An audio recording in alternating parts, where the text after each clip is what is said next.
This program is paid for by Investors Schooling. All opinions or statements expressed on the program are solely those of Investors Schooling or their guests and do not reflect the opinions of WPHT or Odyssey. WPHT, WPHT-HD, WOGL HD3 Philadelphia. From the Cherry Hill Volvo Studios, where we're... You're live. Live on the free Odyssey app. The Larry Steinhouse Show. All right, everybody, good afternoon, and welcome to the Larry Steinhouse Show. I know Dr. Deb loves it when I call it the Larry Steinhouse It's like Show. the Larry because Steinhouse she gets Show. very upset that, that she's not first billing. I don't get upset. I just think it's more like the Larry Steinhouse Show. Larry Steinhouse Show. Yeah. We are broadcasting live from Investors Schooling headquarters right here in Bucks County, Pennsylvania. I am the Larry Steinhouse. The Larry Steinhouse. I am the CEO of Investors Schooling, and I am here to make financial education fun and accessible to everyone, including you. I kind of figure we might as well keep the show going slow right now because the show before us was so boring that people, is that what it is? People haven't turned their radio on yet. So anyway, on this show we discuss several ways of making more money. We concentrate on real estate investing, stock option trading, the stock market, and how to maximize your retirement fund. And you could call us anytime during the show at, I wonder if we have the Omri recording. Do we have the Omri recording, Glenn? 855-939-1137. That's 855-939-1137. Call us at 855-939-1137. It just doesn't do it justice. That's when it's 855-939-1137. I won't stop. That's 855-939-1137. We should text him and have him call in live. 855-939-1137. We should. That'd be fun. 1137. All right, so as you have already guessed, Omri is out today. Omri is actually in the Poconos with his family. So he was supposed to go to Miami. Yeah, supposed to go to Florida. And something happened. I think something major happened this week. I can't remember what it was. I don't know, some hurricane or something. Oh yeah, hurricane. That's what it was. Some hurricane oh my went goodness, over there. we are so lucky, Deb. Oh my goodness, we are so lucky. I saw the pictures. I know. We lost one mobile home to two trees. So 2 trees fell on one mobile home, which is great that 2 trees fell on one instead of, other ones. So we're very, very lucky. But anyway, I just want to real quick, I just want to finish what's important in here. Yeah, but you said, hold on, before you finish. So you were saying, when you bought this mobile home, that was like not a concern about the whole, So so this is the funny story. I keep saying this. So Omri's aunt Kathy is a friend of mine who actually introduced me to Omri. I taught Omri's aunt Kathy a whole bunch of stuff about real estate investing many, many years ago. Okay. I've known her for about 15 years. And the funny part was when we bought the mobile home park, we're on the phone and we're talking about how we're buying a mobile home park. We're having a conversation. I have a conversation about buying it. Yeah. Or that we're buying it, whatever. And then all of a sudden Kathy happens to call when we're in the car. And you know how Omri is. He puts the speaker on. He doesn't even say, hold on a second. He just automatically answers the phone, right?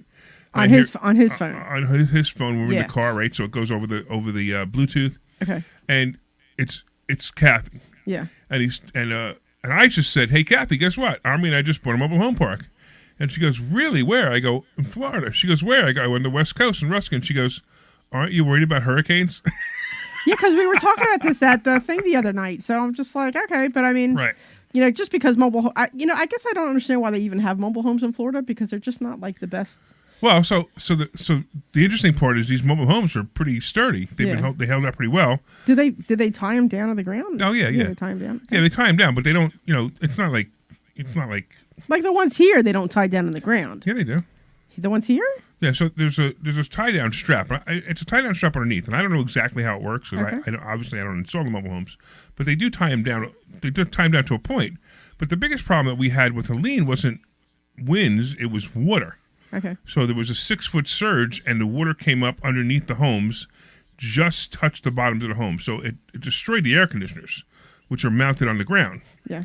So that was the biggest problem we had with Helene. Now, obviously, we were concerned that Milton was going to be crazy because it was supposed to be 12-foot surges. Yeah. So I was picturing these mobile homes being just taken out of the ground, floating around, and hitting each other and destroying the whole thing. Yeah. That's what I expected to happen. So I am so happy to hear that we only lost one mobile home. Yeah. Now, the interesting part is, of course, we lost the mobile home that we rent to our maintenance guy. Yeah, remember hearing that too. So of all people, that's kind of Right. the funniest So it's one. probably not a great one. I mean, luckily we have another one we could probably put them into. Yeah. I don't know who's going to return. This is another thing. We have some people pay their rent, some people didn't.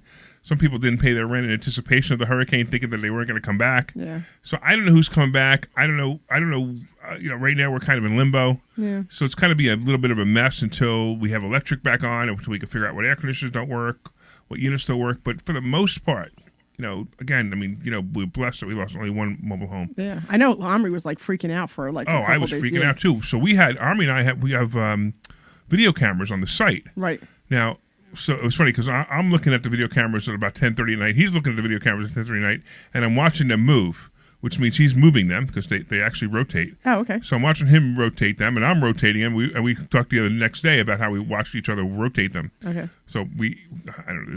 If Omri was here, that would have been a great joke. Yeah, I wasn't You touching let it that. go, I know. I wasn't You touching let it that go, one. right? I wasn't touching you guys are touching each other's rotations, but I have decided I wasn't going to go there.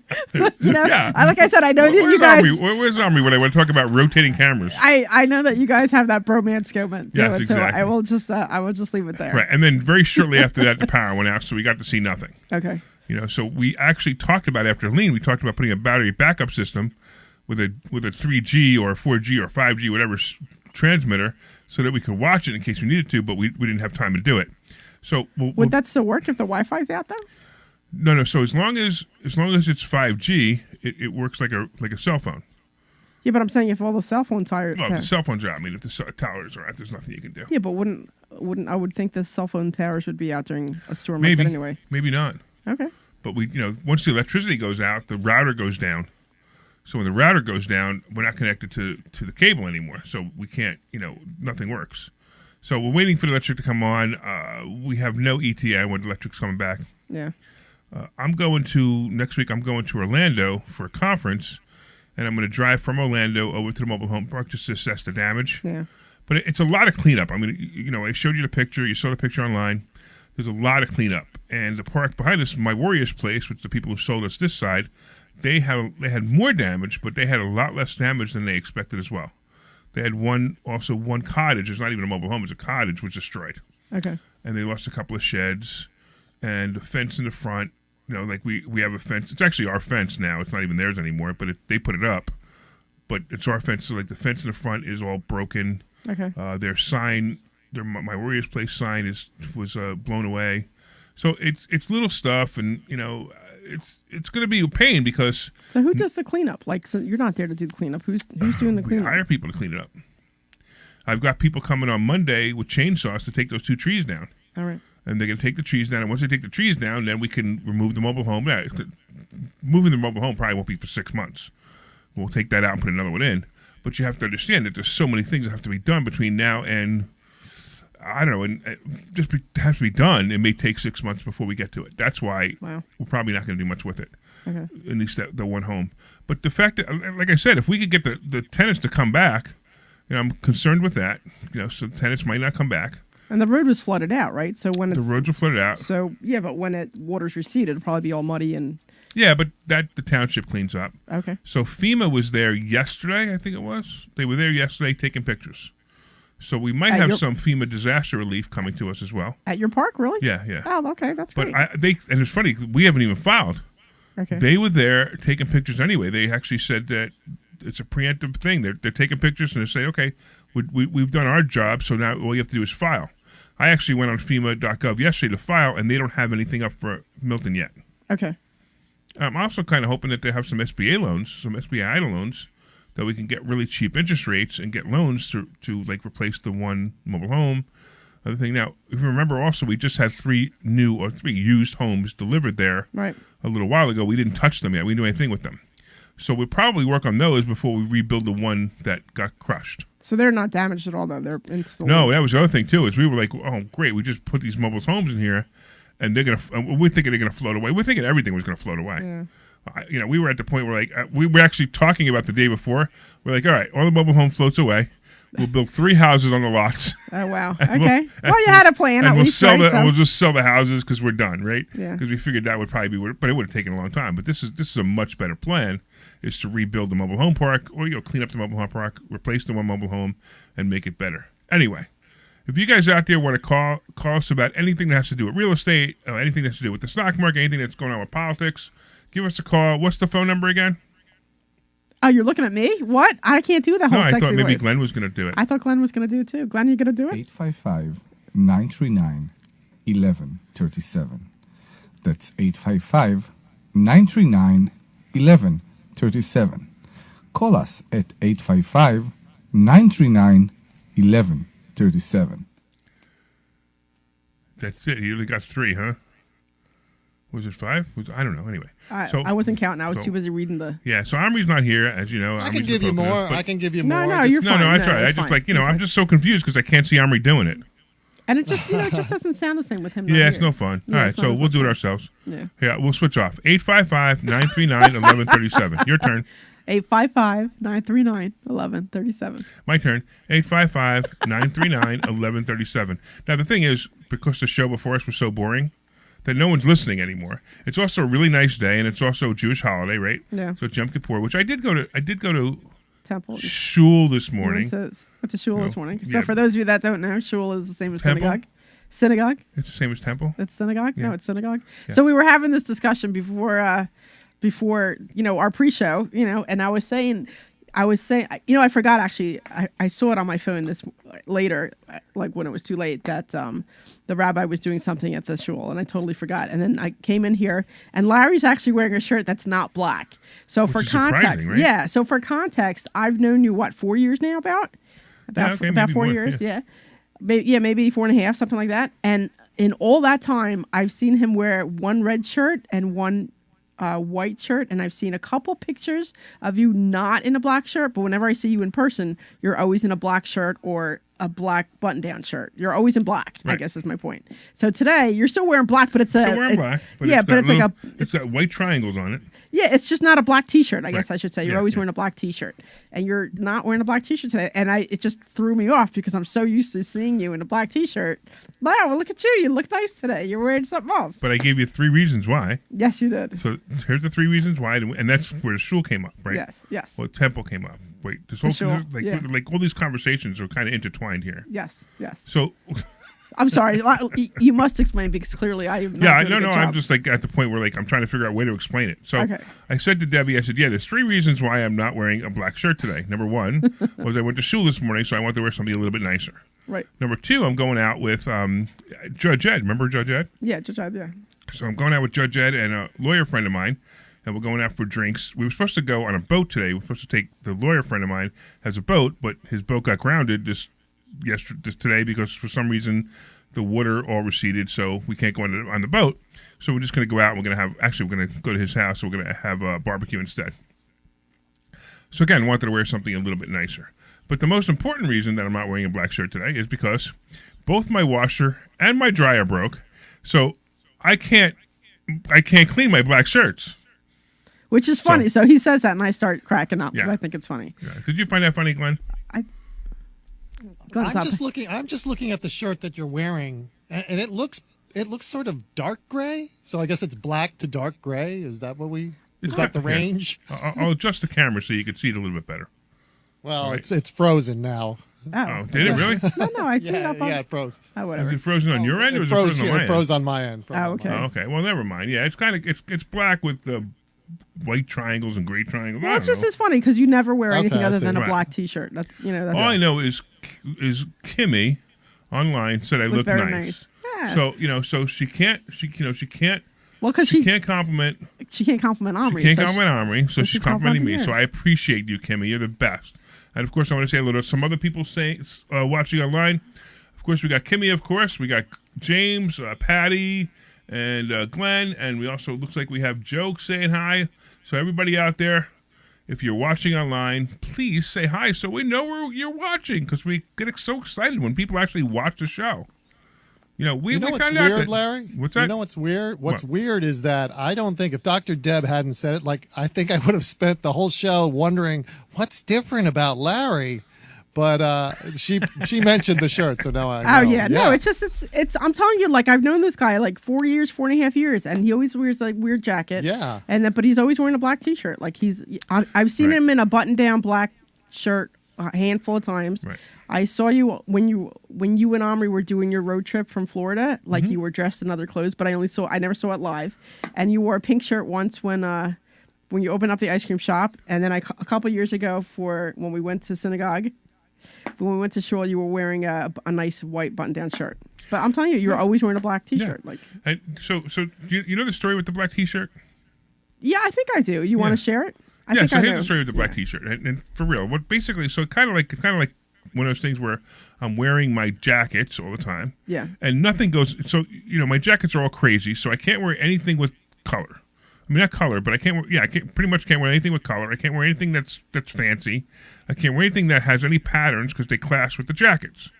So I have the black shirts, but I also got to the point where I wake up in the morning and I look over and I have all these nice shirts. I have a whole bunch of Robert Graham shirts, which are like really expensive designer shirts. Yeah, you can wear them like on days that you don't have class. When we're here. Yeah, I in the know, office. but why? What for? Why not? You want me to wear a $300 shirt just so you can see it? I'm just saying, why not?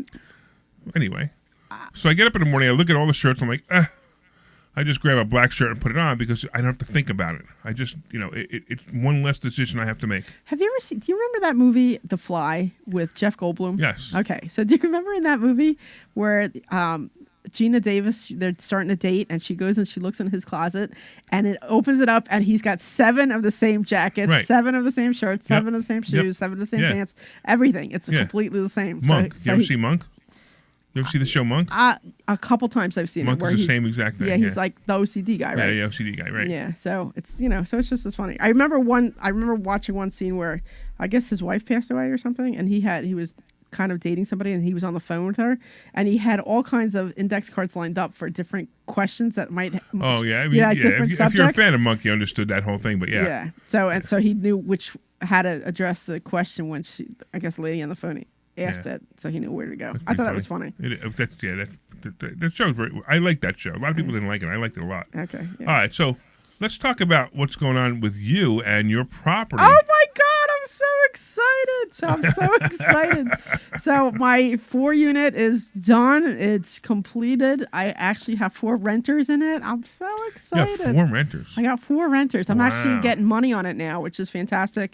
I was just talking to the the insurance lady on Friday because I want to switch my insurance so that I don't have builder's risk anymore because it's Yeah, crazy it'd be a lot less expensive. Yeah. I don't think it's going to be that much cheaper because I was paying $500 a month for builder's Right, risk, That's a lot. which is a lot, but it also protects the property. And I want to. No, I know, but what I'm saying is, it's a lot. It'll probably be half that. No, so she gave me a quote for I want to say maybe $4,400 or something. Call my guy. Who's your? Okay, well, tell me later. Yeah, I'll tell you, Yeah, because because I got the quote and I'm like, wow, I thought it seems a little bit high. I mean, everything's brand new. And she's like, well, how old's the roof? I'm like, it's not even a year old. Everything's brand new. Right. So she's like, well, how old are their air conditioners? I'm like, you're not understanding. Everything's brand new. Right. Like nothing's like more than a year old. Right. Nothing's even a year old. So, she wasn't hearing me when I was telling her that. So Yeah, it was clearly just, she's just a order taker. well, I've worked with her in the past a lot. So I don't know, whatever. Anyway, Talk to my so, guy. If he does better, that's fine. all right. Yeah, so I'm super excited. So they're all 4 rented out. Because I've been getting all the notifications. Oh, are you moving? Because I see that this was taken over into somebody else's name. Like the gas and the electric. Yeah, And right. I'm like, woohoo! And then I get copies of all the proof of insurance, proof where they can move in, and I'm just so So excited. are they all occupied now? They're or- all 4 are occupied. That's now. awesome. All 4 are Wow. occupied. Yeah. What a relief that is, huh? It is. And then, of course, 2 days ago or a couple days ago, I got noticed that one of the ladies in the front, so I have the Right, duplex right. in the front, she's moving out. And I'm Right. like, God damn it. You know what I mean? I'm like, come on. It'd be great to keep all what 6 I found, rented. so this is something I found. It's something that I realized somebody once taught me this, that once you hit 50 properties, Yeah. you're going to have somebody moving out every month. Really? Right, Okay. because just the odds are. It's the odds, right? Okay. Every once in a while, you have what I just happen to have, which is 5 people moving out all at once. So I'm wow. going to have 5 vacancies on my properties in November, and I hate having 5 vacancies. Obviously, it's a lot of income. I mean, 5 vacancies to me, income-wise, is probably between $8,000 and $10,000 a month. Yeah, that's a lot of money. So that's a lot of money. So I, but that's the other problem with that too is, in between now somebody moves out. Now, for the most part, everybody worries about, tenants destroy things, which isn't true. We've had that conversation before. Does it happen? Yes. It's rare. But even when somebody moves out, you still got to clean the place. You might have to paint the place depending on how long they've been there. Yeah. You might have to replace carpets, although I don't do carpets anymore. Now I do all floors. Yeah. But, you might have to do some work. So now I've got not only do I have 5 people moving out and 5 rents that I'm not going to have, but I have bills anywhere from probably from $300 to $5,000 per unit to bring them back into rental shape. Yeah, no, which I is get going it. to kill me. I got one in Delaware that I'm firing the property manager if she's listening. You still haven't fired her yet? No, I fire her literally because I had to wait till I get the key back. Okay. So I'm getting the key back tomorrow. Okay. So when I get my key back, then I'm going to officially fire her. Okay. She was terrible. I mean, terrible is an understatement. It was like, I mean, it's like... I guess I don't understand why, because you brought her here on the show. I know, I brought her into the show because at first I thought she was okay. Okay. And she was just absolutely terrible. I know, but you She's good. All right. But you know what she does? What? She's an owner. So she leaves it to all these incompetent people who are property managers, who don't return calls to me, don't return calls to tenants. I actually called one of the tenants who... I had a tenant. Actually, this was on the show, the one we berated Omri. Remember? Okay. Yeah. About the air conditioner. So I had one tenant, and her air conditioner went out sometime in the beginning of summer. Okay. I didn't hear about it for 2 weeks.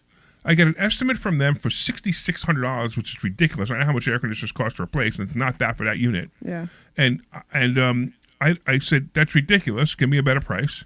I didn't hear back from them for 2 weeks. The air conditioner guy, I get his number finally by asking. So now it's a month goes by. So these people are out in the summer with no air conditioning because these people are too incompetent to get another guy to get another quote in there right away and get it done right away. Yeah. Finally, I sent my guy to fix it. He fixed it in 2 days, and I spoke to the tenant. And the tenant said, I've had nothing but problems here. I said, you know what? I can understand that. And I said, for now on, here's my phone number. You call me for problems. But I had the one tenant that left this place. Unfortunately for her, she was Section 8, and the only reason I had to ask her to leave because because of the way this other property managing company works is the lease isn't with me, the lease is with them. Okay. Which I don't like that either. That's a whole other issue. That's why you had to wait to get right. So I had to get the Section 8 tenant out so I can disconnect that. So now I can go and I can rent this place. Now, tomorrow I'm going to go there. I'm going to look at it. I'm sure it's going to be a disaster. First of all, it's the first time I've been in there since I bought it. I bought it 5 years ago, and I bought it occupied. So that means that, and these are the same people in there, that means that it absolutely needs paint. If I'm lucky, it only needs paint. It probably needs carpets. It probably needs, maybe it needs a complete rehab. Yeah. I don't know, but most likely it's going to cost me a lot of money. And then I'm going to renovate it, and then I'm going to rent it. I mean, also they were renting it for $1,300, and the going rent's $1,800. Yeah. So everything about this company, I just don't like them, and I can't wait till tomorrow to tell them to. Wait, hold on, I got to find my sound effects. I can't wait to tell them to go themselves. Okay. And I'm really hoping she's listening, because that's what this is what she deserves. Does she deserves usually berating listen her. to the show? Do What? you even know if she listens to the show? You're Is that you or is that Glenn? That's Glenn. That's awesome, Glenn. That's awesome. Because she did a terrible job. I know, but does she She listen to doesn't the care. show? Do you know if she listens to the show? She's a fan of mine, yeah. Oh, okay. Yeah, All right. yeah. So I had an interesting thing happen the other day. Speaking of the fan thing, so I was super excited. So I told you, for those of you that don't know, at the school we have meetings, constantly. Larry, by the way, we have lots of meetings. Anyway, so we have 2 meetings a week. I know it used to be one a Monday week. morning and Friday So you morning. doubled the amount of meetings that we were having. Yeah, and a half the time of each meeting. You think? Yeah, pretty much. I don't know. It's You- anyway. Okay, go ahead. Whatever. Anyway, so we always have a Friday morning meeting. We always have a Monday morning meeting. So Thursday night. So we have a lady who comes and cleans the school, right? This lady, and then Right. And she's wonderful, actually. Yeah, she does a great is. job. Yeah, she does a really great job. And Anyway, she's really nice, and she's a big Trump supporter. yeah, she's a talker though. You gotta be careful. Yeah, She's yeah. a talker. But anyway, she's really nice, and she was over at the school cleaning one day, and I was on my desk doing whatever I was doing, And I'm like, hey, would you ever consider doing my house? And so we got to talking, and now she cleans my house, which is great because I just don't have the time and I don't want to do it. I used to make my girls do it, or I would do it, and I just haven't had time. And then I actually had a cleaner up until COVID, and then when COVID hit, we just kind of stopped everything. The whole world stopped, and my husband didn't want anybody in the house anymore. Anyway, so then the house was just never as clean, and then we had the house go, all the cars and whatever go through it. But so she comes over to the house and she's cleaning the house, which is fantastic. And then I think she came on Wednesday or Thursday, I forget. Anyway, she came a little bit later than normal because she usually comes real early in the morning, but she didn't get there till like 12. So I don't remember if it was Wednesday or Thursday. But anyway, so she was still there at like 4 or 5. So my husband gets home and he's like, she's still here, because like I said, she's a talker. And she comes downstairs. She says, there's a problem with your tub, So I have a private bathroom in my bedroom, and we're like, what? I'm like, really? I just cleaned it out, a little while ago with those little sticky things, right, so whatever. The problem is it doesn't drain, right? The problem is that it doesn't drain. Right. So then I call up your guy, Blake. So yeah. Blake, Blake, if you're listening, call him. I know you're a fan too. So anyway, so you're like here, because I remember you gave me Blake's number, so I gave him a call. I called him, and his number says to text him. So I texted him, and the text got returned, which was weird. And then he's like, I said I work with Larry Steinhouse. If you can give me a call, I'm having trouble. And he actually texted me back on the line that said wasn't textable, and he's like, yeah, just I can come by. Is this an emergency? I said no, tomorrow's fine. So he's like, give me your name and number and your address, and we'll take care of it. So I'm like, give him my name and number. He's like, is this Dr. Deb? Is this Dr. Deb from the radio show? And I'm like, it is. It's me. And it was so funny because he was just like, oh my God, that's so cool. And I was super excited because here this guy was going to come over, the next day, and he came over, and it was just fantastic. So. So Blake was great. So if you're here, Blake, did he come by and fix it yet or no? He did. So what happened? So the whole point about me telling you about the cleaning lady. So of course I felt like a complete idiot. I've never felt so stupid in my life. But she had turned the flip up. Get out. I swear to God, because we never get out. I swear, because we never take we don't take a bath in my tub. We take if we take one, we take it in my kids' one because hers is bigger. But she flipped it up, and then it wasn't draining. And then I'm like, we're putting Drano down the sink, and it's not working. No. Yeah, and we're like trying to figure it out. So that's when I called Blake, and then he comes over. We were on the meeting when he came over, and he's like, Miss, and I'm like, what's up? He's like, and he flips it up, and I'm like, oh my God. And I felt like such an idiot. I'm like, it just, and I'm like, all right, what do I owe you for coming out? You know what I mean? I'm like, I'm really sorry. And he's like, it happens all the time. He's like, you'd be surprised. But I was just like, I can't believe it was something that stupid. But, thank you, Blake, for coming out But think about this, right? Dr. Deb, the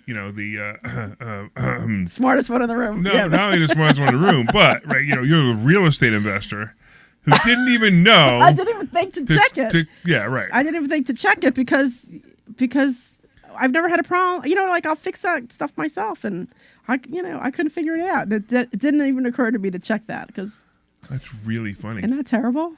That's really funny. I mean, it was funny, but it was, he was, like I said, he was very nice about it. And he's like, it happens all the time. Don't worry. And he takes a video of it. I'm like, that's what he does. He'll put that on, right. He'll put it on YouTube. He's like, so he flips it down. All the water comes down. He turns the water on. He said, look, it's going right down. I'm like, I'm like, thank you, Blake. So, it was funny because he's just like, oh, Dr. Deb. And then it was funny because I was an idiot. So, whatever. Right. So I very good. I share that out of love, and everybody who has a clogged tub, just check your Flickr thing before you. Your Flickr thing, yeah. Your Flickr thing first. Flickr thing. The Flickr thing. All right. So now that you're thoroughly embarrassed, let's tell everybody how to give us a call and make fun of you. Well, give us a call at 855-939-1137. Right? So that's 855-939-1137. You got to do it in your Kermit voice. This is Kermit the Frog speaking. There you go. It's 855-939-1137.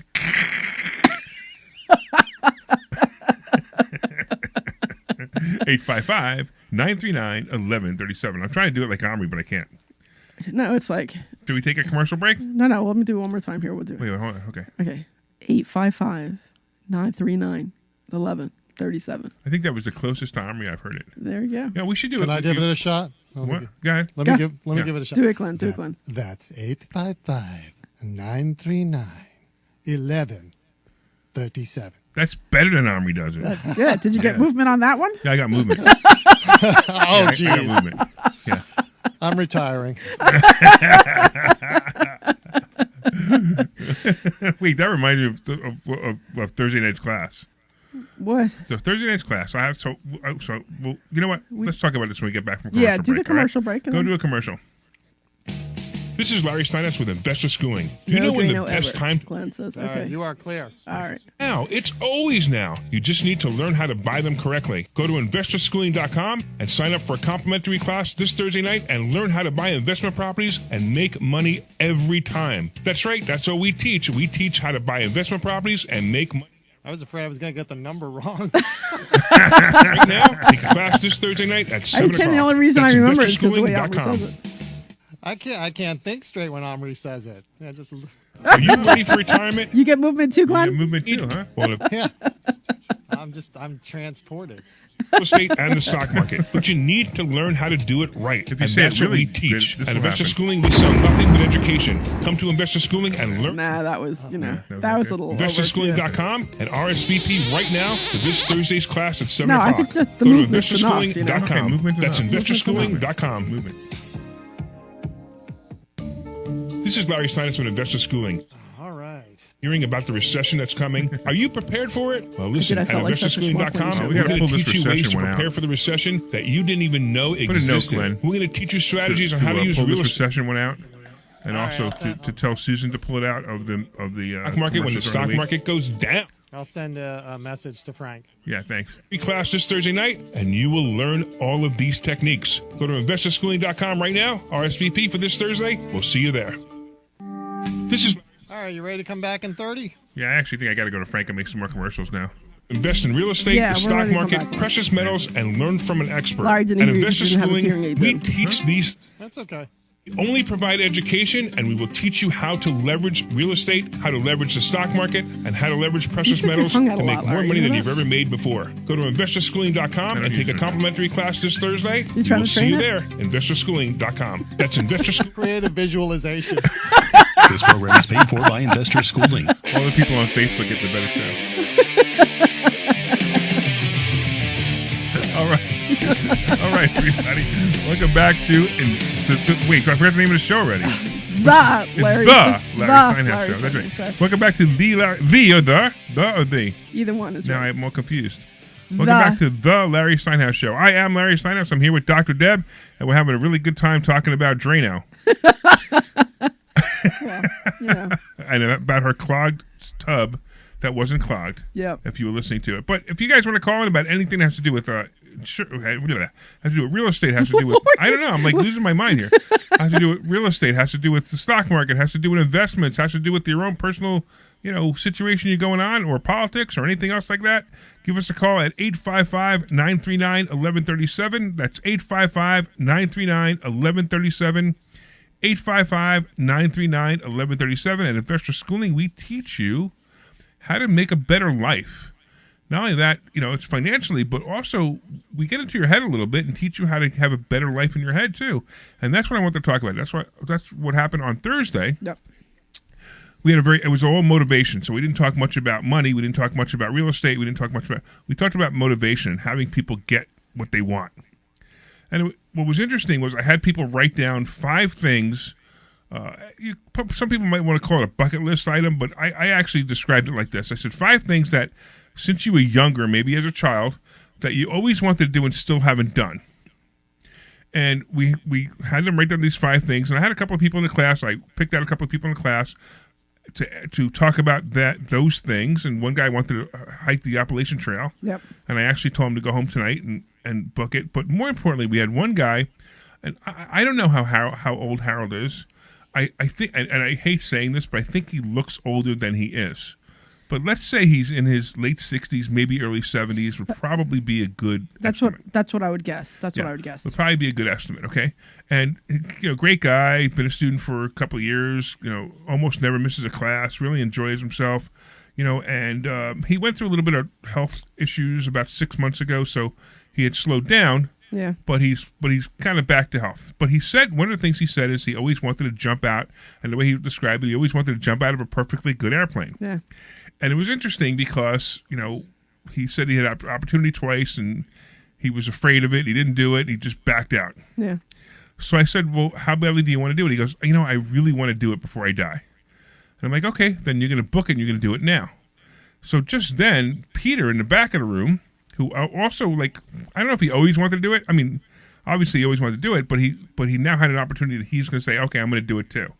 So he goes in his computer while I'm giving class and talking about some other things, and he looks up and he actually books 2 tickets for tomorrow. No, he booked it. No, so you said Thursday night.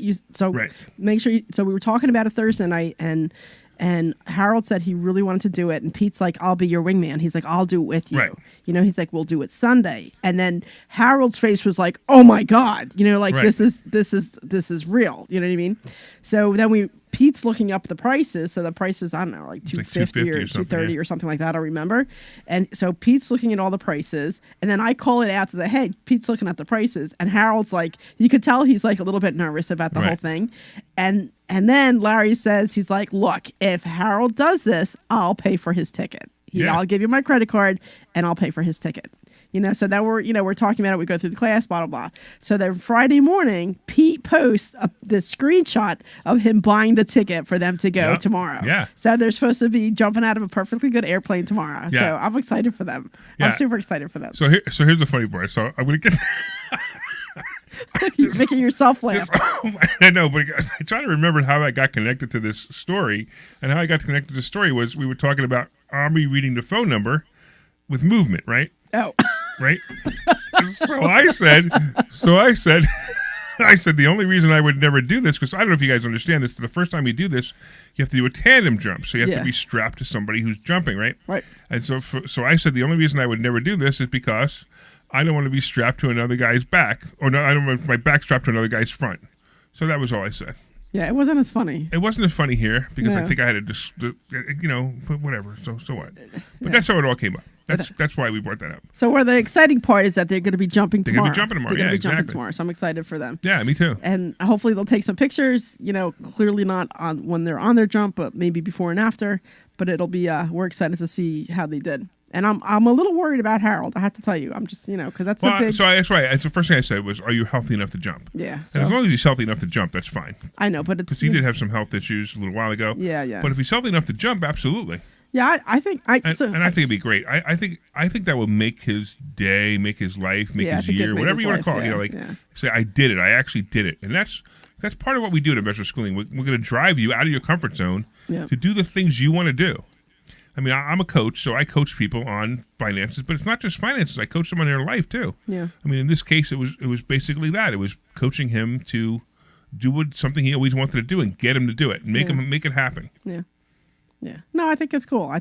So I used to want to do that, and after a while, the more I thought about it, the more I Jumping out of a plane? Yeah. I have no interest.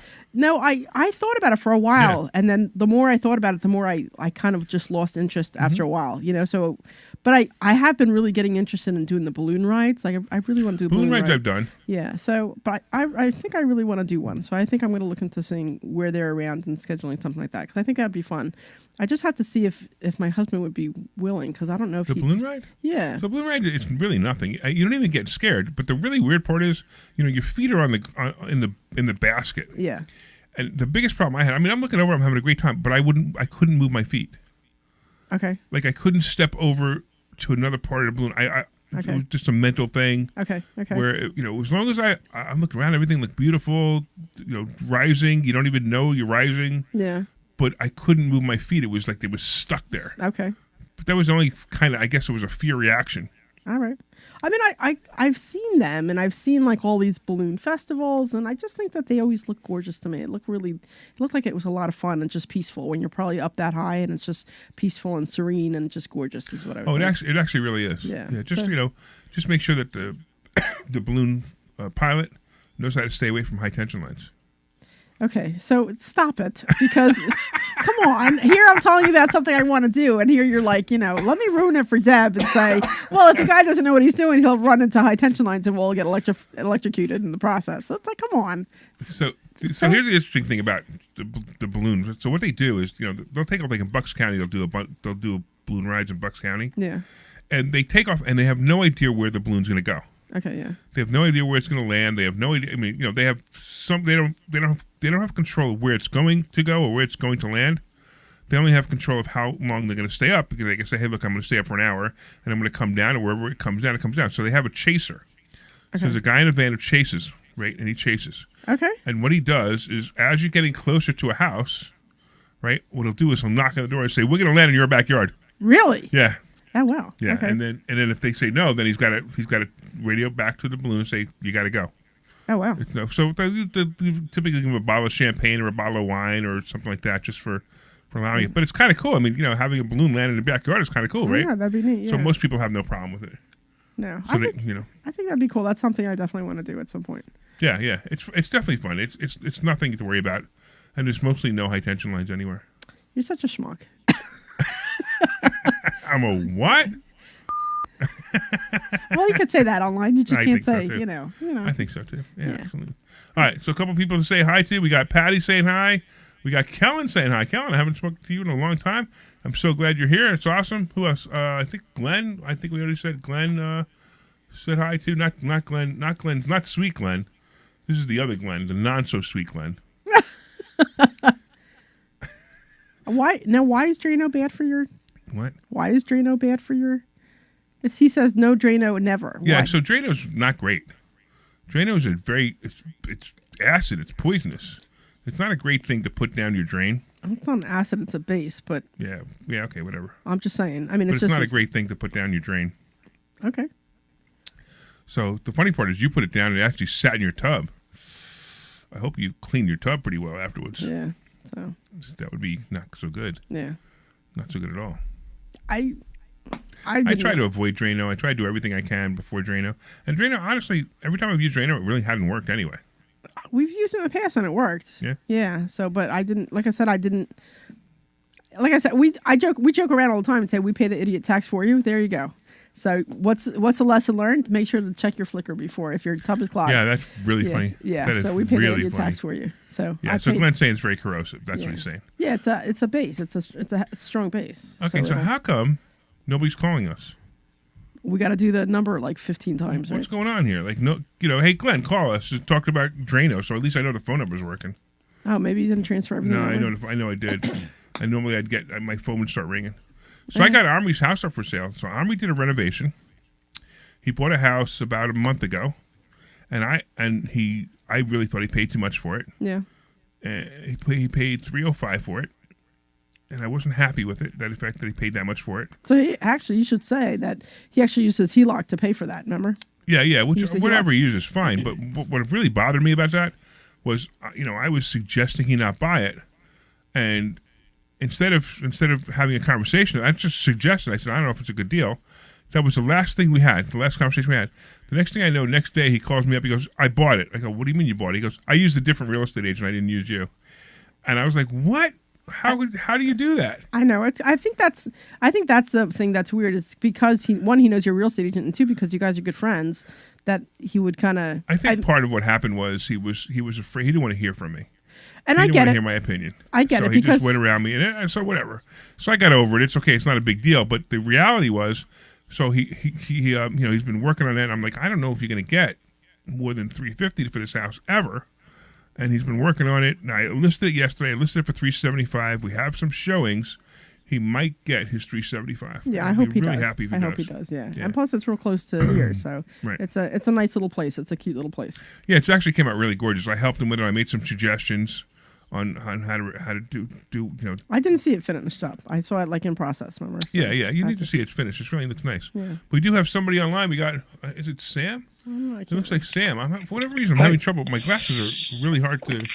Sam wants to know about how to evict Section 8 tenants. All right, so let's go, Sam. Talk to me. Well, yes, I have two evictions, Section 8 tenants. So just want to make sure it's coming to a stage of a lockout. So wait, do they have special rights or? So you're asking. So wait, how far in the process? What's the story? Why do you want to evict the tenants? Well, the first one was the first case was actually tenant the hold of the voucher. She passed away, and then one of the father of the baby daddies moves in. Just moved in. That was the first case. Just like that, huh?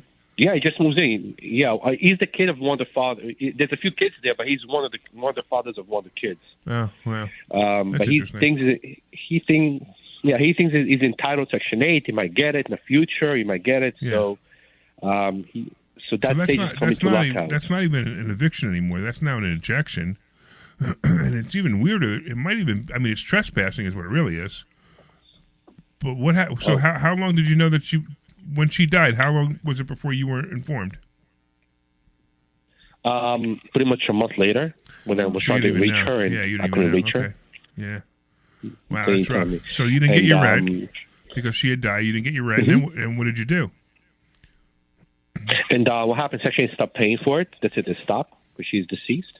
But the kid is still over there, and her father, one of the fathers, still over there. So I filed for eviction. He comes to court, tells them the story. Oh, I might take over the voucher. I'm going to apply for different programs. So that was his excuse to keep on delaying for another 3 months with the court. Did you? So where's this? Is New Jersey? Essex County, New Jersey. Yes. Yeah, it's a pretty Democrat-run county. How did you know it was New Jersey? Because I just had a feeling. Okay. I just had a feeling because something didn't sound right. And then the fact that it's Essex County is kind of like makes sense. Okay. It's like it's almost like they take their cues from Philadelphia. So what did he say? So the guy moved in, and then you took him to court. And what did the guy said? What did he got? I was reading the thing, and that threw me off. So I did not even know his. But the first thing that lawyer told me to get his name, I did not even know his name, who this person is. So finally got his name by he wanted a lease. I'm like, what lease? Who are you?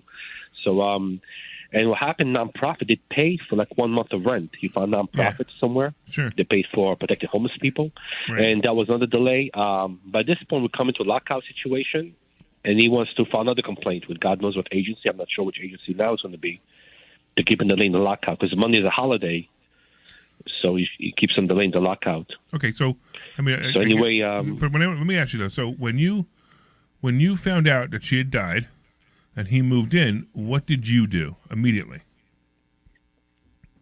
Oh, what happened? I called Section 8. They told me they're going to start paying for it. But ironically, they told me, well, we're going to see if he may be part of the voucher because the kid's under 18. If somebody is over 18, they take over the voucher. Then I had the lawyer, and we filed for the eviction. Okay, so you did it right away. Wanted to delay the process. You did it right away. So how long did it take? Yeah, pretty much. Yeah. How long did it take for him to move out? No, he's still over there. He's still there. He's still there. How long ago was this? I started the process back in April, May. You started this in May, and he's still in there? Oh yeah, because it kept on delaying. Because what happens, you get a court, by the time you wait for a court date, then with the court date, he says I'll leave in September. We agree he'll leave in September, and then it keeps on delaying it this way. So this is a tenant from hell.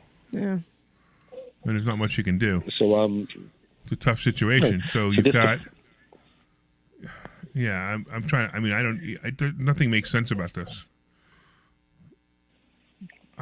So you sure your attorney knows what he's doing? I got him. I mean, that's what he says, and he somehow went to court to get him out. So at this point, the only is this thing a real estate or eviction or an eviction attorney? That's what he does. He does a lot of things. His law firm does a lot of different things. Yeah, but do they specialize in evictions? A few mistakes. I'm not sure. It doesn't sound like it. It doesn't sound like it either. Because here's another thing: it's not an eviction; it's an injection. Because he's not the tenant; he's a squatter. So you have to. So if he filed for eviction, I'm gonna tell you what's going to happen. Eventually, the judge is going to say you filed the wrong papers. You have to start over again. So you need to find out if he filed for eviction or ejection, because this is an ejection case, not an eviction case. And in an ejection case, it takes less time than an eviction case. It doesn't work the same. Where they can have delays and delays and delays. Find out from your attorney if you filed for ejection or eviction. Mm-hmm. All right, so that's the first case. So probably you filed for eviction based on what you're telling me. It sounds like eviction. The whole process is eviction. It might be. I mean, it might not be, but it might be. I mean, I don't understand why it's taking so long. I mean, I don't have the lease in front of me. The guy's not on the lease, I assume. Are the children on the lease as lessees? Probably not. They may just be as additional occupants. So I would have to. Right. Yeah. I would definitely have to make sure your attorney's doing the right thing. Okay, but then you had a second one. What's the second story? Well, the second one, whole portion was $400 for something, and she wasn't paying it. Okay. She was that story for Thanksgiving time, then Christmas, getting toys. He escalated that she doesn't pay him right now. She told me she will leave at the end of the month. So I was trying to offer her maybe $100, $100 per day if she leaves earlier, because I don't want her to damage the whole place before she leaves. Is that allowed? Or? So hold on a second, Sam. So when did she miss her first $400 payment? Pretty much it started back in November last year, October. Okay. And how long was it after she missed her $400 payment that you sent her a letter and said, hey, if you don't pay me $400, you're going to be evicted? The first letter went out in February, the first one. So you waited 4 months to send a letter? Yeah, it shows at the story. Christmas, then, get toys, then her car broke down, then she's money. Hey, Sam, how many properties do you own? Everything. A few, how many doors or how many physical addresses? Whatever. Well, I mean, about maybe 20, 30 doors, maybe 30, 40. And you're this bad of a landlord? I'm shocked. I never took Section 8. No, this is not a Section 8 problem. This is a landlord problem.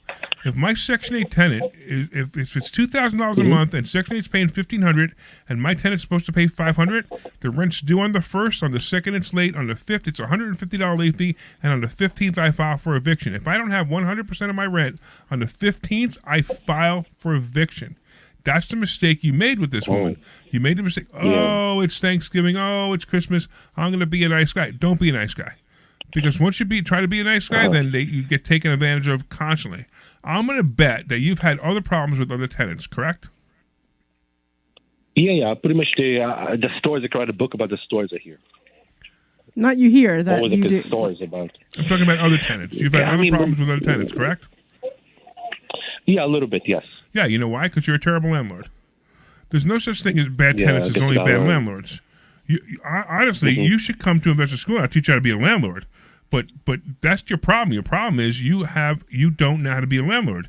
You don't know how to stand firm. You probably have a whole bunch of units that you bought really cheap because you bought them in Exeter County. They're all cheap, and you're getting whatever you're getting. You're making a whole lot of money, and you're figuring, hey, I don't really need her $400 anyway. But that's a symptom of a bigger problem. And the bigger problem is that you're not following up on all of your properties the way you're supposed to do it. Maybe you should get a property manager and stop doing it yourself because you obviously don't know how to do it right. Do you manage properties or? I don't know. I mean, I manage about a dozen of my own, just so I could teach people how to manage properties. But I would find a property manager out there or sell your properties, because if not, you're going to just get hurt. And this is the kind of stuff your whole life, the whole rest of your life is going to be this way if you don't do something, either learn how to be a landlord, get a property manager, or get rid of your properties. This is going to be the story of your life, because these two stories that you just told me, they sounded like you were the problem. Now, I realize these people are trying to take advantage of you, but you have to shut them down immediately. I've been doing this for 43 years. You know how many times I've taken people to eviction court? A dozen? Twice. Oh, wow. Twice. You know why? Wow. And one I settled it before we even went to court. The other one I took to eviction court because the guy was a drug addict and he paid his rent on time all the time, and I wanted him out because he was a drug addict and he was disturbing the other tenants in the building. And I got him out. So understand that if you understand how to talk to your tenants and how to set the expectations up front, you won't have problems like this. Listen to this line. It's very simple. Rent's due on the 1st. On the 2nd, it's late. On the 5th, it's a $150 late fee. And on the 15th, I file for eviction. Now, let me explain to you, Sam, as a tenant of mine, if you're in the hospital, you have the flu, you have a I don't know, you got into a car accident, whatever the situation is, your grandmother died, let me know. Give me a call. I'm going to send you flowers, but on the 15th, I'm filing for eviction. Do we understand each other? Mm-hmm. And as soon as you say that to somebody, and if they give you anything, but no, don't worry, but it'll never be late. If they say anything else, you don't take them. I don't care if they're Section 8 either. Especially if they're self-pay, like portion pay, Section 8. This person owed you $400. On the 2nd, it's late. On the 5th, it's a $150 late fee. The late fee's on the entire rent, not on the $400 that they pay. Mm-hmm. I don't know. All right. Because with Section 8, I don't know. So with Section 8, the other tenant offered $100 a day if she was earlier. Am I okay with this? So I don't want to have a problem with Section 8 because I don't want her to damage the whole place before she leaves. Wait, say this one more time. The other tenant does what? Well, I mean, the second one with the lady, I don't want her to damage the place because sometimes I hurt people. They break up the house, the apartment before they leave out of anger. So if offer $100 a day if she leaves earlier, which means she got to leave by 31st. You're going to give her $100 a day if she leaves early? You're going to give her $100 a day? You're kidding? Yeah, because I thought maybe I don't want to damage the whole property with her other people. I'm sorry, but this is just for the proof that you're a bad landlord. I mean, no, it's very simple. Oh. Let me explain what happens. You damage the property, I sue you. You damage the property too much, it's called vandalism, and you go to jail. So this is not how things work. You need to be firm, and you need to be fair, and you need to understand that your right as a landlord are actually very strong. Your problem is you're giving them up by being fearful of people like that. Same thing with the other guy. Sam, I appreciate you calling, man. I'm going to recommend you go to investorschooling.com, sign up for class, and I'll teach you how to be a landlord because you got a lot to learn. And everybody else out there, you need to understand there is no such thing as bad tenants. There's only bad landlords. And I'm telling you, it sounds like these are bad tenants, but they're not. What they are is they're tenants taking advantage of a bad landlord. So don't let that happen anymore. You don't want that to happen. That's not where you should be, Sam, okay? All right, man, I appreciate your call. Thank you. And make sure you become a better landlord, and don't let people take advantage of you. When you're a landlord, the biggest problem is people take advantage of you, and the only way they can take advantage of you is if you let them. Never let a tenant take advantage of you. As a matter of fact, we're going to come back on the other side. I'm going to end this side of the show in a minute, but we're going to come back, and I want to talk about the tenant that you're having because this just brought me something, brought it up. Yeah. All right. Anyway, I want to thank all the listeners for listening because you guys are awesome. I want to thank everybody for calling in. We only had one call. It was only Sam. But anyway, I want to thank, of course, the sweet, how do you say it? Sweet Glenn Page. Glenn Page. Yeah, and Omri does it better. Omri does it better. And of course, this is Investor Schooling. I am Larry Steinhouse. This is the Larry Steinhouse Show, the best show on WPHT. So you guys need to know that we're here every week between 1 and 3, or sometimes at 10 o'clock, depending on whether there's a game. But if you want to learn more, go to investorschooling.com. That's investorschooling.com, and we'll see you Thursday. This program is paid for by Clear. Statements expressed on the program are solely those of Investor Schooling or their guests and do not reflect the opinions of WPHT or Odyssey. All right, we will be back at about 2 after. 2 after, all right. All right, so you guys listening on Facebook and YouTube and LinkedIn and Twitter, we're coming right back. Hang out. Cherry Hill Volvo Studios, where relationships matter. Always live on the free Odyssey app. In a world filled with financial information, Citizens can help you make sense of it.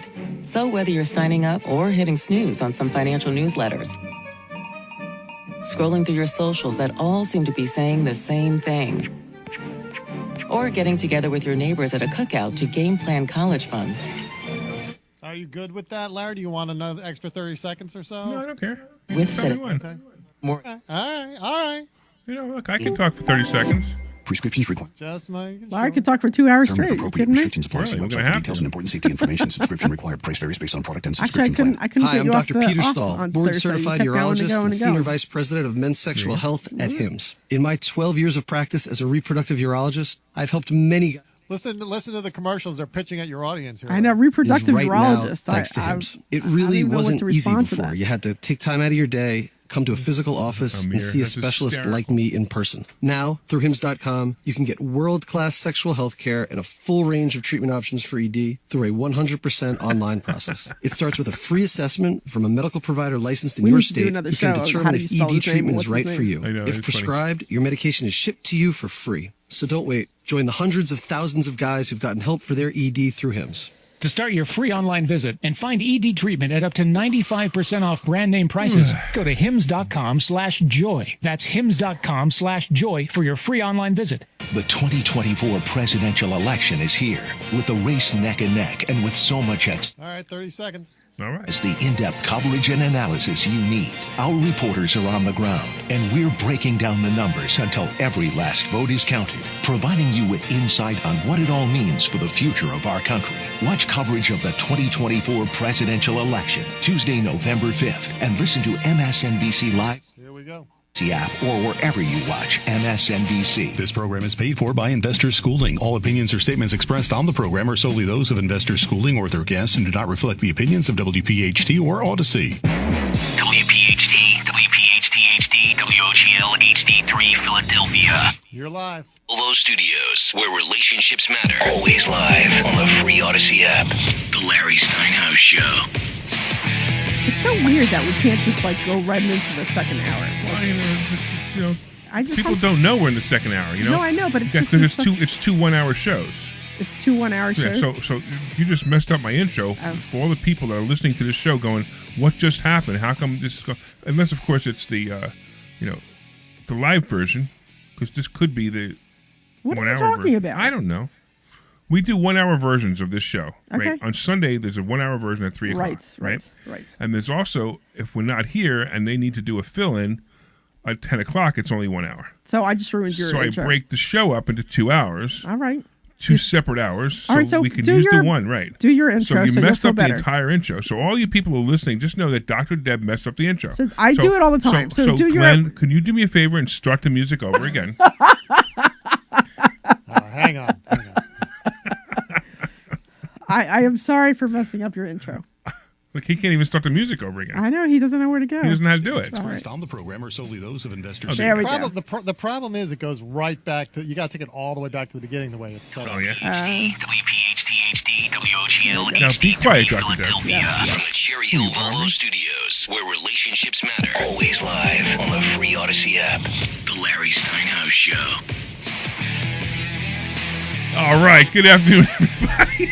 Welcome to the Larry Steinhouse Show. See, that's not any better. Come on. We are broadcasting live from Investor Schooling headquarters right here in Bucks County, Pennsylvania. I am Larry Steinhouse. I am the CEO of Investor Schooling, and I'm here to make financial education fun and accessible to everyone, including and especially you. On this show, we discuss several ways of making more money. We concentrate on real estate investing, stock options trading, the stock market, and how to maximize your retirement funds.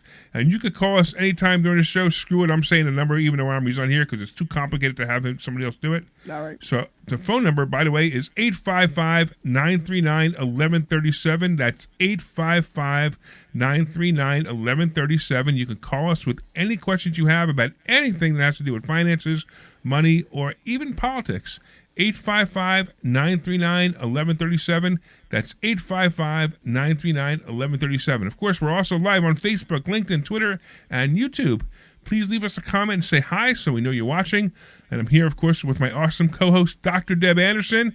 Omri is away today. He's actually away in the Poconos, hanging out with his family, which is really cool. I'm really happy that Omri's getting to spend a whole lot of time with all the people he loves. We laugh because his family That makes is him an crazy. inside joke. Yeah, his family makes him crazy. His family makes him exactly. crazy, so that's why we laugh. So it's not just his parents; it's also his in-laws. Yeah. So it's him, his wife, his kids, his in-laws, and his parents. Yeah. Are all in the Poconos in a two-bedroom house. A 2-bedroom house. No, Yeah. I don't really know where they're, but you know. But anyway, if you want to talk about anything, give us a call, 855-939-1137. The Larry Steinhouse Show is brought to you by Investor Schooling. At Investor Schooling, we teach you things about money I bet you never knew. We focus on practical learning, and we will equip you with real-world skills in real estate investing, stock options, tax-saving tips, and the secrets to financial freedom. Our headquarters are right here in Bucks County. But our online courses teach eager investors all over the country. So if you want to, go to investorschooling.com. That's investorschooling.com and RSVP for a free class this Thursday night. You know, I always like to talk about every once in a while about the free class. So the free class, right? People don't understand. It's not a sales pitch. No, it's not a sales pitch. It's actually the real class. It's not, we actually, each week we teach something else, and it's random. It could be anything from stock market. It could be stock options. It could be real estate. It could be, we were talking about the last show, it was about motivation. Yeah. It could be about life insurance. It could be about annuities. It could be about anything, and you have no idea what you're showing up for. Yeah. And you show up, and you're going to learn something. Guaranteed you're going to learn something. And are we going to sell them anything that night? No. We don't sell you anything. In fact, if you came to me afterwards and took a credit card and said, I want to be a student, I would say, no, you have to come back. And the reason we want you to come back is we want you to come back to a Monday Night Mastermind class. And in the Monday Night Mastermind class, you're going to learn more. And it's actually the Mastermind class is a little bit different. On Thursday night, I'm lecturing, if you want to call it that. Actually, it's a comedy show, actually. Edutainment, you call it. Edutainment. Edutainment, right. Edutainment. And then on Monday night, it's kind of more of like a group discussion. Yeah. So you come in, you have something maybe you want to talk about, maybe it's a problem, maybe it's something you're working on, and everybody gets to pitch in and talk about it. Go ahead, Deb. No, I was just thinking that, I end up missing a lot of the mastermind just because because you're talking to students about becoming students. Yeah. I'm talking to students about becoming students. So I think some of the mistakes I make are because I'm not in the mastermind listening to. Because But you could ask me anytime. No, I know, but sometimes I don't realize I'm doing it until after it happens, and then you yell at me for it. I know. So. Most of the mistakes you make are because you didn't want to ask me what to do. Well, it's kind of like how Omri didn't want you to do because you're a difficult guy. You yell at us a lot. So you know why I yell at you? Because you love us. That's exactly right. No, I know. I don't want you to make silly mistakes. No, I know. Right. You got to remember that I'm older than both of you, and I paid the idiot tax already. Okay. So why should I watch my friend pay the idiot tax that I've already paid? All right. All right. So that's why it turns out the way it is. So, matter of fact, I want to get to your story in a second because I want to talk to you about one of your tenants because we had last show we were talking about a tenant that somebody called in. His name was Sam, and he called in to talk about some tenant problems he has. And I want to bring up Dr. Deb's tenant that is moving out. Yeah. And she made a classic mistake, and I want to talk about that mistake, and I want to talk about how to fix that mistake. All right, or if you already did it, I know I told you what to do, but let's. I haven't yet. Okay, so let's actually talk about this because I think it's interesting. So first of all, why don't you give me the story of the tenant, and what the story is, and why she's leaving, etc. So this tenant, she's in Monroe. That Monroe property is a duplex up front and a quad in the back. And we were saying earlier how the quad's all rented. Woohoo! Good for me. So anyway, I had the duplex up front, and the top unit is a 2-bedroom, 1-bedroom house, 2-bedroom, 1-bathroom house. She lives there with her daughter. She's been there probably a year and maybe 3 or 4 months or so. And she gave me notice, but from day. Okay, hold on. You didn't like her. I got that. She's probably, a pain. Why was she a pain? What was some of the things? Well, she tries to dictate to me what needs to be done, and that doesn't go over well with me. And I think I've had you in with me on a couple times when she's telling me what I need to do, and it's just like, no, it just doesn't really work that way. So By the way, can you maybe bring up one of these things? Yeah. So one was my mistake. Was the whole issue with the water? Which was what?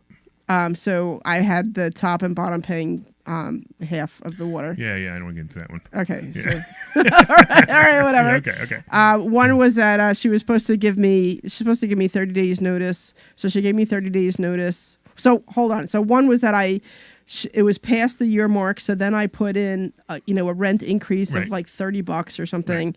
And then I put in a water fee, and then she said, I said if you saw the letter. So the letter pretty much said, if you agree to these terms, you don't have to do anything other than pay the rent. If you have a problem with these, then you have to move out, by the state. Right. So basically, what I do is paraphrasing the letter is, hey, your lease is up. If you want to continue, you can continue month to month with 60 days notice to vacate, and whatever. I don't remember exactly how I put it, but I have the letter that I write that I usually give to students. And it says, and if you have a problem, then you have, if you decide to stay, you don't have to do anything but pay the new rent. If you decide you want to leave, please give me 60 days notice. That's basically the paraphrasing the letter. I don't know exactly how I put it, but okay, fine. So you sent her that letter, Because you increase her rent, what, like $60? It's $60 maybe, or $50 total, or something. including Like the water, right? Yeah. And she decided she didn't want to pay the $50. So she sent you an email, a text message. She sent me a text message saying that she's moving out. She's moving to Florida. Okay, great. So she gave you that text message. Do you know the date she gave you that text message? Yeah, she gave it to me. She gave it to me this month. It wasn't. So it was. This is before I did the 60 days, because this is when I was doing the 30 days. So whatever, Okay. I learned my lesson. Yeah, you know. So it was like 6 days after the 30 days notice. So just so you know, you don't have to ask for. You don't have to give them 60 days. I just do it as a courtesy, because people, they get the letter and then they're in shock for 2 weeks. They don't do anything. They haven't looked for a new place yet. And if they're going to give me notice, 30 days notice, I know they don't have enough time to move out. So that's why I give them 60. It's just a courtesy thing. You don't have to do it. 30 days is legal. Okay. But 60 days, I just believe in it. Because, I don't want, I mean, this is like the Omri conversation we had a few weeks ago. I just want to do the right thing. Okay. So I give them, but they still have to pay their rent. Okay, so now you gave her 30 days notice. She's supposed to be out by the end of this month. Is that correct? No, she's supposed to be. So she wants to stay till the first 7 days of November. Right. So she's moving. It's supposed to move out November 6th or 7th. Okay, so then she didn't pay the rent for October because she already paid you rent. She already paid advance. the rent. Yeah, in advance. Right. Now here's where it gets a little weird. So I typically tell people. So she gave you a move-out date of November 7th, correct? Yes. All right. So when she gave you that move-out date, how long ago was that? It was within that 30. It was after that. It was within that 30-day period, but it wasn't a full 30 days. It was. So say she gave me 25 So what was days. the day she received the 30-day notice? Do you know? Yeah, it was a couple months ago. Oh, okay. So she was. So I gave her the rental increase a few months ago. Give me a date. Like, was it August or September? Say August. Okay, because it makes a difference, right? Okay. Right. The only reason it makes a difference is what's really 30 days. Right. So let's just say August. Okay. And then she just told me like 3 or 4 days ago that she's giving me her 30 days notice. Okay. And that she plans on staying a couple extra days till November 6th or 7th, whatever day it was. Okay, so my response to that would have been, that's great. If you're out by the end of this month, you don't have to pay rent for October.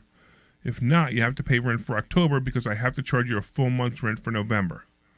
That would be my response to that. Now, you didn't make a response like that. You had a big fight with her.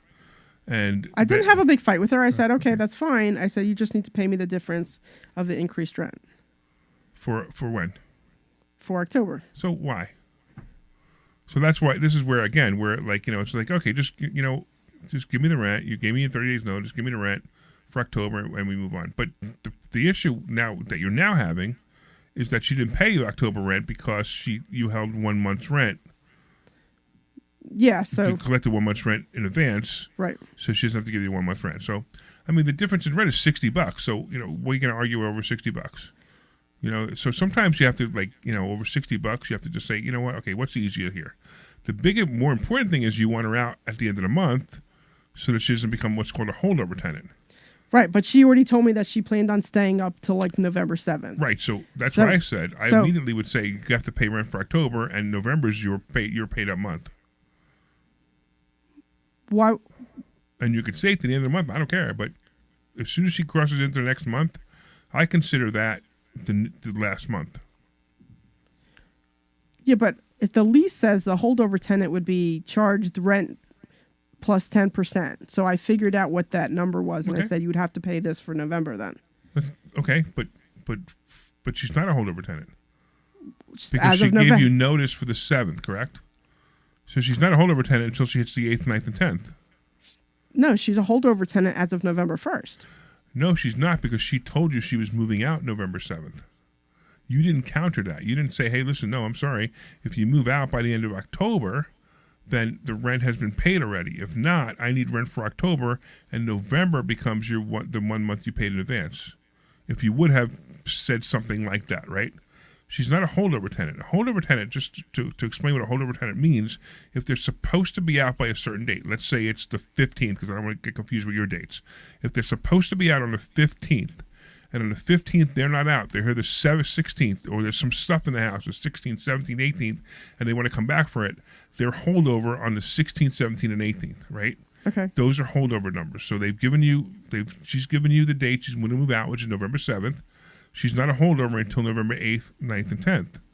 In my opinion, if she stayed for the month, so for November, say, no, November's a new month. I want full rent. You can stay to the end of the month if you want to, but I want the full month. That would be October. Now, none of this happened because, you kind of got into a pissing match with her, which is another problem that landlords do this all the time. Landlords get into pissing matches with their tenants, and they don't understand it's not an emotional thing. Sometimes I do it on purpose. Like I'll get, I'll insult the tenant on purpose because I've already know that what I've done so far is completely legal and there's no issue with it. So now let's go to your tenant. So now your tenant. So the problem is you accepted the notice for November 7th. Once you accepted it, now you have to say, okay, how am I going to deal with it? So how do you want to get paid? You want to be paid for the 1st, 2nd, 3rd, 4th, and 5th, and 6th, and 7th, correct? Yeah. Okay, so what you asked for rent for the 30 for October, which she said no, you already have my rent. Right. And then she said take my security deposit for the 7 days I'm staying late. Right. And I didn't want to do that. No, but that's exactly right. So it can't be used for rent. It can't be used for rent. So here's where it has to go back to the beginning. When she gave you the notice, you have to explain right away. Say, no, look, it's a full month's rent that's due for November if you're going to stay in November. She might have said, because I just did this, and she might have said, fine, I'll be out by the 31st, and then you're fine. Then everything's fine. Right? But because she didn't have that conversation up front, now she's going to the 7th. Because she didn't tell her it's a full month, now you can't even charge her the full month. Now you try to prorate the rents for the 7 days, which, becomes a nightmare because now you've got security and you already know she's not going to pay it. I wouldn't pay it either. It would be easier. I'd just say, hey, take my security. And you're going to go in there and the house is not going to be nice because you've had this pissing match with her via text message. So I don't know if you could read the text messages. Can you read the text messages? Because this is where you have to be really careful how you talk to your tenants, because you got to be in the law and you also got to be I guess you got to be, I don't know what the word is. I'm going to say human and also understanding. I guess understanding is the better word. You got to be understanding. And if you're understanding, you'll be able to solve minor problems like this one. So go ahead. What does she say to you? Okay, so on Monday she said, good morning. I'm giving my 30 days notice. I will be out November 7th. Please let me know what I owe you for this month with the late fee and water. She did say that. Yeah. So she said, what do I owe you for October? Good morning. Yeah, I'm giving this my 30 days notice. I will be out November 7th. Please let me know what I owe you for this month with late fee and water. Yeah, because that was October. Okay, so how much did you tell her that she owed? So I gave her a little picture and I said, here's what you've already paid. This is what you owe for this month. And then I had the 7 days rent for November. For November. And then, so I gave her a total number. And she said, because you already have my last month's rent, there shouldn't. I made a mistake. Yeah, you're right. This is the number. When do we do the walkthrough? I move in to my other place on the 5th and 6th. I said, we don't leave the keys, and I will do it after you're gone. When do I receive my deposit? And I said, within 30 days of you moving out. She says, got it, thanks. She says, I don't have Cash App anymore. Here's my forwarding address. I'll give the cash to this guy, and he'll zap it to me. And then wait, hold on. This is she wants you to Cash App her security back? No. She never gave me the money for what she owes me for October. Well, she gave the difference, so she was going to give it to the tenant downstairs because they're friends, and he was going to Cash App it to me, which I'm not really a fan of. But she got rid of her Cash App because she was paying me through Cash App the whole time. Okay, wait. So far, this is a very polite conversation. Right. Hold on. And then I reached out to her and I said, hey, listen, I haven't received anything from you. And I said, the late fee is going to apply because now it's the 9th. I haven't gotten anything from you. Okay. And then she said, you can just take it out of my deposit. I don't owe you a late fee. I have the month of October. I owe you this amount until November 7th. There's nothing saying I have to pay ahead for November. You have not received payment as I am utilizing last month's payment I gave you when I moved in. Why are you charging a late fee? I'm starting to think you are scamming me again. And I said, you owe me this is all from her. So this is me responding. You owe the updated rent, difference, and the water. That was due by the 5th. I haven't received either. We need to do a walkthrough together. At this point, you are trying to nickel and dime me, and I don't trust that you are going to give me my money back. There's no reason you can't come and do the walkthrough yourself. I've never had a landlord not do a walkthrough when I move out. And then she sent me the money for October, and then she's like, She did send the money for October. It was like $100 she sent me. Okay. It was, yeah. And she's like, you need to reimburse me for this. My lease says, okay, and did you receive the money from the other guy? And I said, she said, that's the money for the increase in the water. Then that's where I left it. I haven't responded since then. Okay, so this isn't as bad as I thought. Yeah, I just didn't want to respond because it was getting escalated, and I think we both needed to calm down. The biggest problem now is that you didn't tell her that she had to pay the October rent, so she's not going to. So you're going to have the 7 days rent, and she's going to leave the place a wreck. And so the one thing that did come up in there, and just to inform the listeners and you. So if somebody says, can you do a walkthrough with me? Absolutely not. I do not do that. You leave your key. I will walk through, I will take pictures, and I will send you the pictures of what I found. If it's clean and it looks exactly the way it did when you moved in, I will send you your full security back. That's what I say. I'm like, no, I want to walk through. I'm sorry, I don't do that. And there are times where I come and collect the key, and I'm like, you want to see it? Nope. I take the key. I don't even walk in the house. I take the key from outside the house, lock the door, and leave. Like, don't you want to walk through? I will. I'll come back tomorrow. Because I don't want them there, because I don't want to hear anything that they have to say. And even if somehow they convince me to go through it, I'm just going to nod my head, say nothing, and I'm going to walk out and I'm going to say nothing, because I'm not telling them whether they're getting their full security back, their security back, or any pieces of anything, because I don't know yet. Because it takes me a little while to go through a house to find out. I mean, I had one recently where the woman painted the place, right, and she painted it the wrong color. She painted the wrong type of paint too. But she painted the wrong color, and she thought she was going to get her security deposit back because she painted the place. I'm like, no, just the opposite. Now I have to repaint the entire place, where maybe before I had to only paint one wall. So she lost her security deposit because she painted the place. She tried to be proactive, which was not good. By the way, she did a terrible job painting it anyway. But she tried to be proactive, so it didn't work. So I go through everything. There are things you can't even. You don't even know unless you do. Like, you got to turn the stove on, see if the stove still works. You got to open the oven door and see if it's dirty. Because I charge $100 to clean a stove if they didn't leave it clean, right? And also the dishwasher. You want to make sure that everything works. Now, if the dishwasher doesn't work, technically you can't hold that against the tenant. But I want to know why it doesn't work. Like, maybe I could see something. Maybe it's hard to. I'm using it as a bad example because I've never had a dishwasher not work. But things like that. Maybe there's a cigarette stain in the carpet, and now I have to replace the carpet because of the cigarette stain. I want pictures of that. I want every single thing. Then I take the pictures. If there are pictures, or I don't even take the pictures. I don't send it to them. I keep them. I send them a letter that says, hey, here's you had a security deposit of whatever, $1,500. These are the damages that we found. Clean the oven, $100, whatever, paint the wall, whatever it may be, $50, whatever you think is something reasonable. Now, most of the time when I send that letter out, the amount of money that I spend is a lot more than what I charge the tenant anyway. Because now, especially if they've been there a while. If they've been there a while, I'm going to, I know I have to redo the place anyway, so I don't really care. Like this person in Delaware who's moving out, that I'm going to go see the place tomorrow.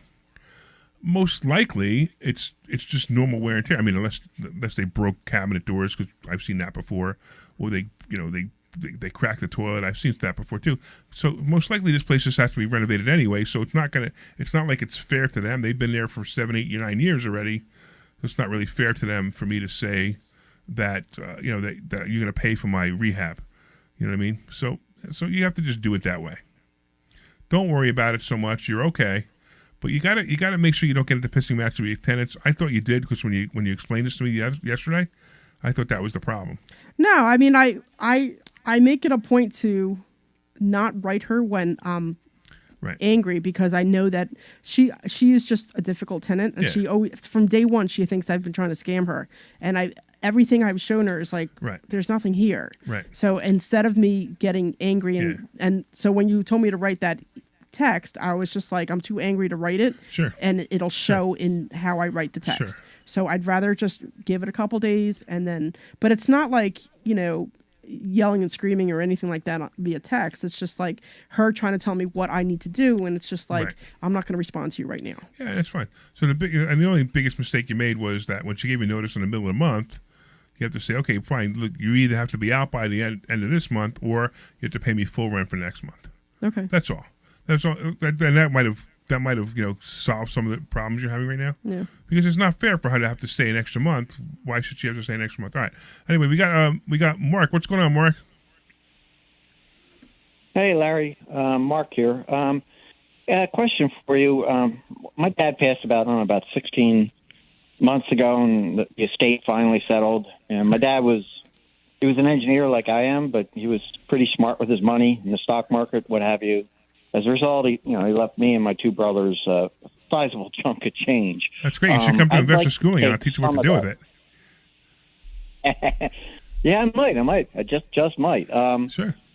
So I'd like to take. I've got two identical twin grandgirls that are about 15 years old down in Texas. Okay. And I'd like to leave them like $25,000-$30,000 each. Okay. But I've never come into this kind of money before. I'm like, I'd kind of like to do it in a way that it doesn't affect their, if they go to college, aid availability. I'm clueless as to how to go about it at this point. All right. So you mixed up a bunch of things here. So I want to get it clear. So if you're saying when you die you want to give them $30,000, that's really easy to do. You can just do that in a will. So, but if you're saying I want to do it now. Okay, so you want to give them the money now. I want to do it now to go to college. Okay, that's why I wanted to know. Okay, so now, well, not necessarily go to college. I just want to bequest them with $25,000-$30,000 each. All right, so here's a question. So that they can use it for whatever they want. So they can use it for whatever. So they're 16 years old, right? Yeah. And this is your son or daughter? Two grandkids. No. Listen. Stepson. Yeah, who is the parents of the grandchildren? His son or his daughter? I asked the right question. All right, calm down. Such hostility. You see the hostility we have on the show? my stepson and he and his wife are really smart cookies. They're well off. Okay. I don't have any worries about that. No. The reason I'm asking you, the first question I have for you, have you discussed it with them first? I just threw a plane out there saying, hey, when the estate settles, I'm going to do something. That's about it. Great. So the only reason I bring this up is, it could become a real problem if you just give your granddaughters, 16-year-old granddaughters, $30,000 each without discussing it with their parents. I mean, their parents might be insulted. They might be annoyed. They might say, no, I want this money to go to a certain place. They're still they're still the parents, right? Now, if you want to say, hey, listen, no, I'm definitely going to do that. Yeah, okay. So now I'm definitely going to do that. Yeah. So now the real question is, what do they want to do with the money? So they say, I mean, if your kids are going to college or if they're not going to college, how do you want to handle this? Now, do you want to just give a 16-year-old $30,000? I don't know if I would want to give a 16-year-old $30,000 without some requirements for using that money. Maybe maybe instead of doing what you're thinking of doing, what would you like them to do with it? College would be one, correct? Yeah. How about buying a house? Yes, definitely. How about buying a car? I'm not sure about that one, but I could throw the right. So you see now, now this is what I would suggest you do, and this is why I ask these questions. Right, I'm going to suggest you open up a account with either a brokerage if you want to, or wherever you hold your money, and you are even a bank account doesn't even matter, and you're the custodian of this account. So basically, until they're 18, they can't touch this account, right? And if you don't even tell them how much is in it, you're the custodian. Don't even tell them where it is. You're the custodian. You get all the statements. You get full control of this money, but it's there. It's for them. It's for their benefit, right? Then when they're 20, whatever age they are, they go to college. Hey, listen, I got $30,000 put aside for you for college. Great. Hey, listen, I'm not. They're not going to college. I got $30,000 put aside for you for a wedding. I got $30,000 put aside for you for a house. Whatever it is you decide to do, you're the custodian of that money.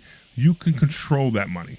that's what I would recommend. And you can tell the parents, I highly recommend it. Say, listen, I got 30 grand a kid put away for when they need it. Don't just give it to them, and don't give it to the parents to give it to them, because the greatest way that you can never talk to your stepson again is give his kids 30 grand without talking to him, or give the parents or the stepson the 30 grand, and then say you do what's best with it, and then you find out that he didn't do something you liked. Yeah.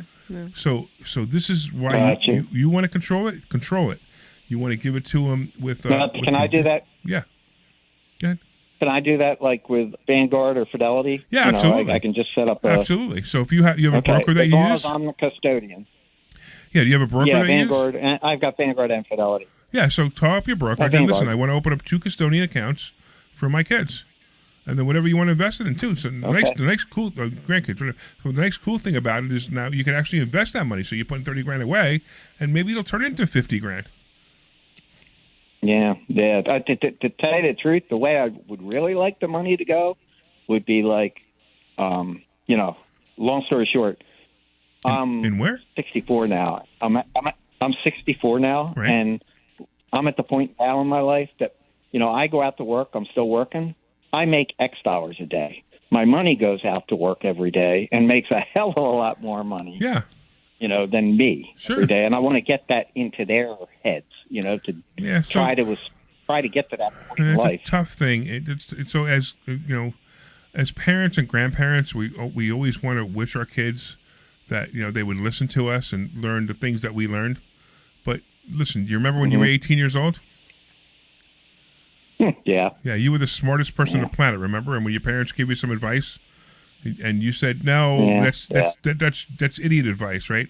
And then when you grew up a little bit later, you go, oh, now I understand why my dad taught me that. Now I understand why my mom taught me that. I've been having this issue with my kids recently. So you have to just deal with it.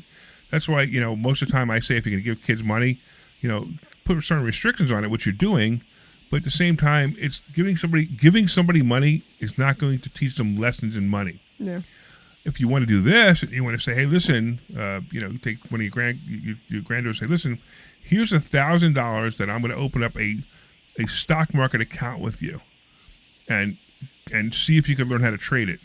And if they do, great. It's $1,000. If they don't, then $1,000 sits there, or they're like, no, I'm not interested, and then you just know they're not interested, and then you move on. But don't do it with 30,000. Gotcha. Do it with 1,000. Let them see if they're interested. Let them learn. Say, hey, listen, I bought Microsoft stock, and this is why I bought it. That's all. And if they turn 1,000 into 2,000, that's phenomenal, because now they learned something. Now you say, hey, listen, you want to play with more? Here's more. Gotcha. Thank you, Larry. You got it, man. Hopefully we'll see you at Investor Schooling, man. All right, man. See ya. Go to investorschooling.com. We'll talk to you soon. All right, it looks like Gene. I'm having so much trouble reading my glasses. I know, today. I am too. I think I just need a new pair because mine are. I'm due for a new glasses. Yeah. So Gene, unless it's Gloria. No, it's Gene. It says Gene. I know. I'm just having trouble reading it. I'm just having trouble reading it. What's up, Gene? Hey, I just wanted to call in because I listen to the show as much as possible, which is usually all the time, unless there's a football game on or something. So, and I think you're really not just incredibly smart like genius, but you're entertaining. And the show is wonderful. I know. Now it's going to go to his head, and I'm going to hear about this for the next week. No. I swear I'm going to hear about it. No, you're going to hear... What happened was I called in on your birthday. And I Dr. said, Deb's birthday? happy birthday to Dr. Deb. Yeah, there we go. Yep, thank you. And I was told, I'm going to get a book of the money hacks. And I'm thinking, man, I really like that book because I think it would help to read it. And so I'm getting a free copy, which is wonderful. And sure enough, it came in the mail. You mean we actually sent the book that we promised we were going to send? Yeah, and that doesn't always happen on certain things are like that, and you're like, oh, well, what the heck. So I got this envelope or, the package, and I was looking at it, and I'm like, who wrote the address and the name on there? Because it's beautiful. You know who wrote it, right? You know who wrote it, right? Yeah. Gosh. Yeah, it was so nice looking. But guess who wrote it? Like, Guess who wrote the handwriting? Guess whose handwriting that was? Larry Steinhouse. No, I have terrible handwriting. Yeah, no, I write. Larry doesn't do any of those. No, Dr. Deb wrote that. I do all those. Yeah, I do all those. Really? Yeah. She I do wrote all the those. book. Too. She wrote the book too. I wrote the book too. No, you It's didn't really write funny. the book. I wrote the book. Did you, by the way, didn't you see? Didn't I sign? Didn't I sign the inside of the book? You could see my handwriting compared to that Yes, handwriting. you did. Yeah. Yeah. So, yeah. So my handwriting is terrible. Well, I thought it was impressive, and then I opened the book and I start reading it. I'm like, wow, this guy even knows how to write a book. I know, The way right? it's Who written. knew? Who knew? And he didn't even get my help. Well, he knew. I mean, every once in a while, I actually think I'm pretty smart. Every now and then you do something pretty good. I already know that. I can tell. Oh, Because, I so need an ego boost today. Thank you so much. I you totally got it. appreciate Today you, you Gene. got it. Well, I think you deserve it because that's how it happened. I had another question about the investment schooling because I have. See, it's very investor hard schooling. time- Nobody can even get the name right. Relax, killer. Relax. Well, I'm nervous. I'm on the phone here and I'm ad-libbing and I'm like, oh man. And we do that all the time. What are you talking about? This whole show is that. Don't be nervous talking to us. We're just regular people. Yeah. We're just, you know. Yeah. Well, so in the meantime, I know there's a Thursday night you can come complimentary and you'll learn something, as you said. And then you decide, well, I want to go back. Do you charge per session? No, as so people we have come, different or is it programs for different people. And so the best thing, so what we do, we tell people just show up Thursday night, right? You're going to learn something. Then you're going to come, and then you're going to come on Monday in the mastermind, and most likely Dr. Deb's going to take you to a private room downstairs. Oh, that didn't sound good. You're looking right at me. I'm like, come on. Come Wait a on. minute. You know, come on. And she's going to talk to you about becoming a student. She'll talk to you about what we offer. It's different for everybody. So everybody makes different choices and why it might be good, why it not be good. And then from there, if you decide you want to become a student, you become a student. But don't, I tell those people all the time, don't get hung up on, I'm going to have to pay later. Because it doesn't matter. I mean, I don't care. I just want you to come on Thursday night. Come enjoy the class. What's the worst that happens? You come on Thursday night, you come on Monday, you go, hey, this isn't for me. But you might tell somebody about it. You might say, hey, listen, I went to this thing, it wasn't for me, but it was great. Yeah. So we just want you to show up. And besides, when more people are in the audience, I have a better time. Yeah. So just show up, have fun. Yeah. Well, but the point is, it's not like you pay for 10 sessions, or do you pay you each wouldn't time want to you do it that go, way or- anyway. You wouldn't learn anything. You wouldn't learn anything. It's a constant program. I'm your guide. I help you. I mentor you. I coach you. I pay for 10 sessions. That wouldn't even work because let's say after the 10 sessions you found a property and you wanted to call me up and say, hey, I found a property. What do I do now? Sorry, your 10 sessions have expired. I mean, I don't want to do that. Yeah. It's a program. It's something that you have me for the rest of your life if you want, or the rest of my life, whichever comes first. Wow. So these are choices. These are choices that you can make. Yeah. This is why we have successful I just students wanted because to- we don't throw them out the door. We want them to come in and be successful. Yeah. So come in on Yeah. Thursday is what we're telling you. What's that? Come in on Thursday is what we're telling you. Come in on Thursday. Oh, yeah. And I wish I could, but I really have other scheduling problems. Oh, wait a minute. We went on through Thursday. this whole gyration for you to tell us you can't make it anyway. No, not right now, but I'm not putting it away as like never. So but what are you when you waiting have for? obligations, What kind of obligations you have? wait. Well, I have a job that I have to do. Oh, on you have a job. Thursday Hey, that would you like to learn a way to not have a job anymore? Well, I know what you're saying, but at this What am I point, saying, Gene? I'm What am I kind of- saying, Gene? That I'll be so able to do. Well, having I don't know. having I'm asking you. income What am from I other. saying? Well, I have to finish reading the book, and then I can give you the full answer. But I know from hearing you how it works when I don't want to be a landlord. I've been offered opportunities to buy properties, and I just can't That's a mistake. take on something like that. How old in are you? Philadelphia. How old are you? I was going to say I'm older than you, but I'm probably close to it. Okay. I'm in my 70s. Okay, so you're in your 70s and you're going to work every day, right? I love what I do. Oh, okay, that's fine. And it's and I'm I get satisfaction and I get paid well, and I'm kind of in that position where what I do is very interesting, or I would be bored to tears and I would quit. All right. Because it's my business. I have my own business, and I'm the boss. That's awesome. What do you do? So if I don't want to do the job, I don't have to. But I like what I do, so I keep going back. What do you do? I've been doing this my whole life. But to get back to the point, though, I think the show is got my attention, and I had that question about how it works once you go to the Sure. Thursday night. Now, I would love to do it somehow, some way, and maybe I'll just call them and say, hey, I'm not coming in tonight, and I'll come and see you. But it's 7 o'clock, right? Yeah. 7 o'clock, yeah. 7 o'clock this Thursday, correct. Yeah, okay. But you should call, right? You don't just show up. No, go to You have to call ahead of time. investorschooling.com, investorschooling.com, and read It's RSVP online. there. Right. All right. Okay. And did you say you do classes online, too? Yeah, For you people could that don't show- you live could in show up this online. area? Yeah, but the people who live in the Uh-huh. area, we prefer if they come in. But we have students Yeah. in California, we have students in Florida, we have students in, I don't know, whatever, Massachusetts, whatever. Yeah. So those Yeah. people definitely have to come online. But if you can make it into class, we recommend you do. It's Yes. more fun. It's more fun in person. All right. Yeah, it's more fun in person. All right, Mr. Steinhouse and Dr. Deb. And Omni's not there today, so What's his name? We're kind of missing. What's his I name? can't say it. I just You can say it, you just don't know what it is. It's Yeah. Omri. Yeah. Omri. Okay. Right, there you go. Yeah. Cool. I'll get it right. Funny. Everybody gets it wrong. Everybody gets it wrong. It's wrong. hysterical. Yeah, it's all Well, good. I told you if I was prepared for this, I would have had it right. But I didn't even know I'd get through on the phone. You know. Well, that's because it's a slow day today. Most people are sleeping now. Well, I work all night and I don't get up till about noon. So for me, I'm just starting out. Awesome. I'll be working all night tonight too.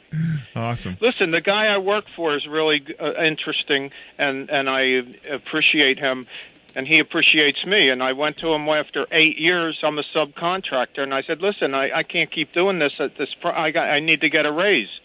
So he said to me, "What do you want?" And I said, "Well, as much as you can afford." And he didn't know what to say. So he said, "Listen, let me cipher that, and I'll call you back." And he did, and he said, "Listen, I'm going to give you a 25% raise. That's great. But I want you to work more hours."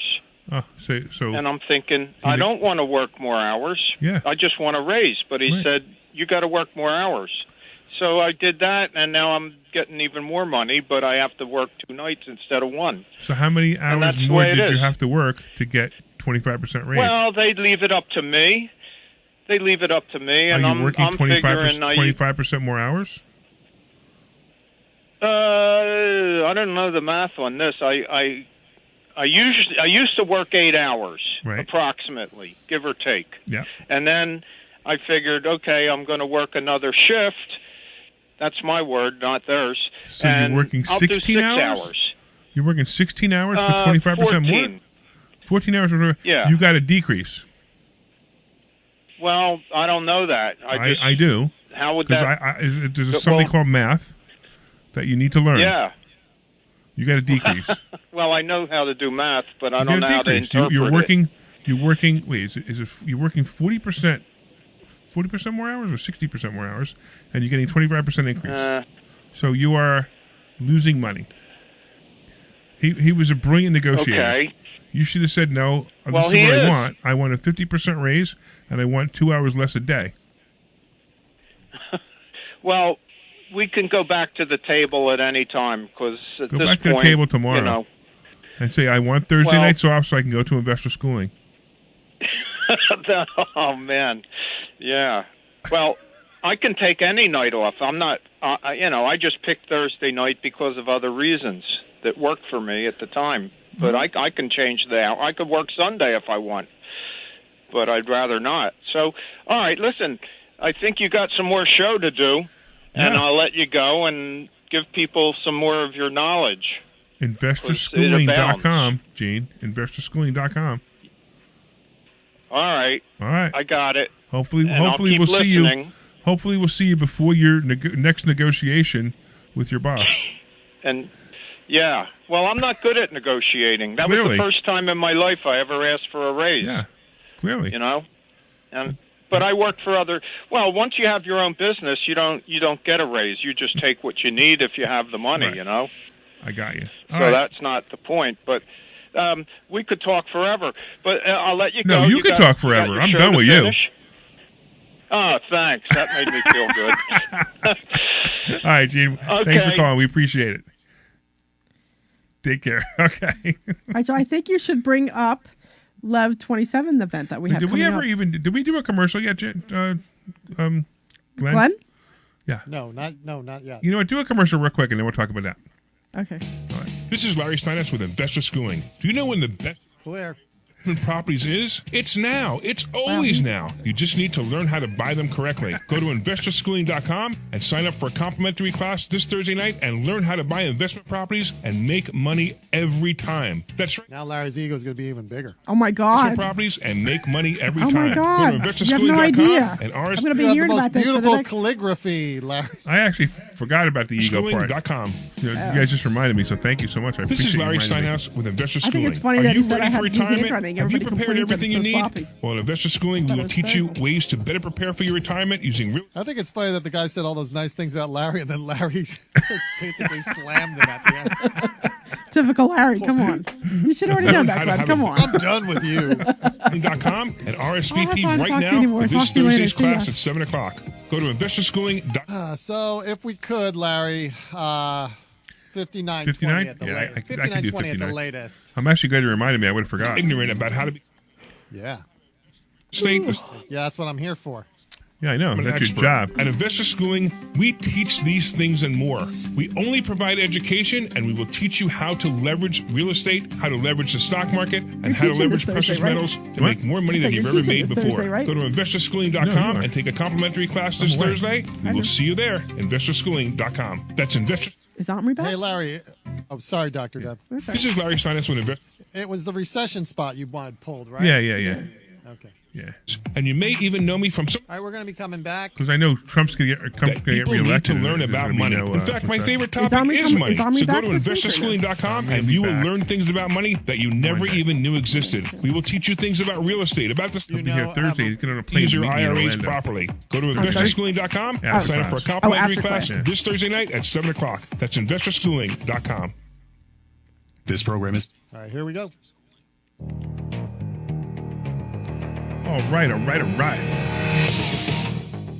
It's like almost like the Rocky music. I know. I was thinking this is, Yeah. this is a different... All right, this is Larry Steinhouse, and welcome back to the Larry Steinhouse Show. I'm here with my co-host, Dr. Deb, and we're having a really good time. We just beat up Gene because he doesn't know how to negotiate, but whatever. That's okay. He told me I had nice handwriting, which is a That's all that compliment. matters. Yeah, because, he knows how to say nice things about He people. does. He does. He gave you a compliment. So. I know, and then I slammed him. And then you slammed him. So Yeah. that was interesting. Yeah. So you wanted me to talk about the charity that we have. I do. Which is really cool. So we have a charity. So I want to talk about this because it's really important. We have a charity. It's called Lev27, and you can go to lev27.org. So LEV27.org, and you can go there and you can check this charity out. What we do, and it's funny because we're always talking about tenants and how to be a strict landlord. And the funny part is this charity is actually designed to help tenants who might have had a one-time issue. So a lot of people out there, they live paycheck to paycheck, and they're paying their rent on time, and everything's fine, and all of a sudden something bad happens. We get the stories. I mean, I've been doing this for 43 years. I get the stories, and I don't, usually something or some way, maybe they borrow money from their parents. It doesn't matter how they get the money, but they get the money. But because I've had this happen to me a few times, 43 years, I decided to come up with a charity that could help people pay their rent if they have a sudden problem. So maybe somebody just lost their job, but they already have another job lined up, but they need 2 weeks to start the new job because that's just the way it worked out, and they're not getting a severance pay. And because of this, they can't afford to pay their rent this month.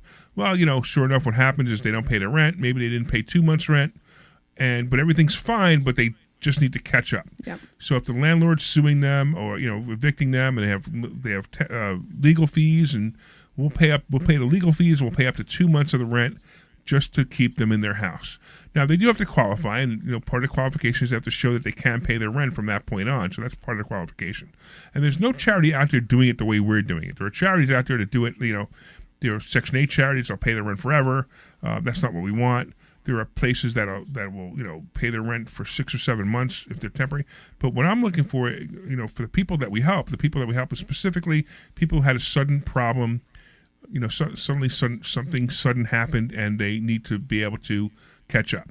So what we're doing is we have the charity is called Lev 27, and people come to us and we help them with it. But of course, we're always looking for donations. So if you go to lev27.org, you can make a donation. But more importantly, we have a fundraiser coming up. It's coming up on the 30th. And it's going to be just a lot of fun. And you guys, everybody listening to my voice is invited to come for free. And we're going to have food, we're going to have beer, we're going to have some entertainment. And at the same time, if you want to make a donation, you can, but you don't have to.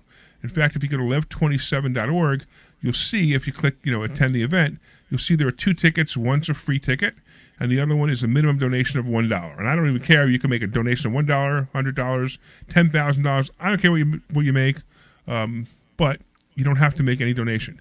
When you come, of course, we're going to have some baskets, and we'll have some gift cards we're going to be raffling off too, so you make donations that way.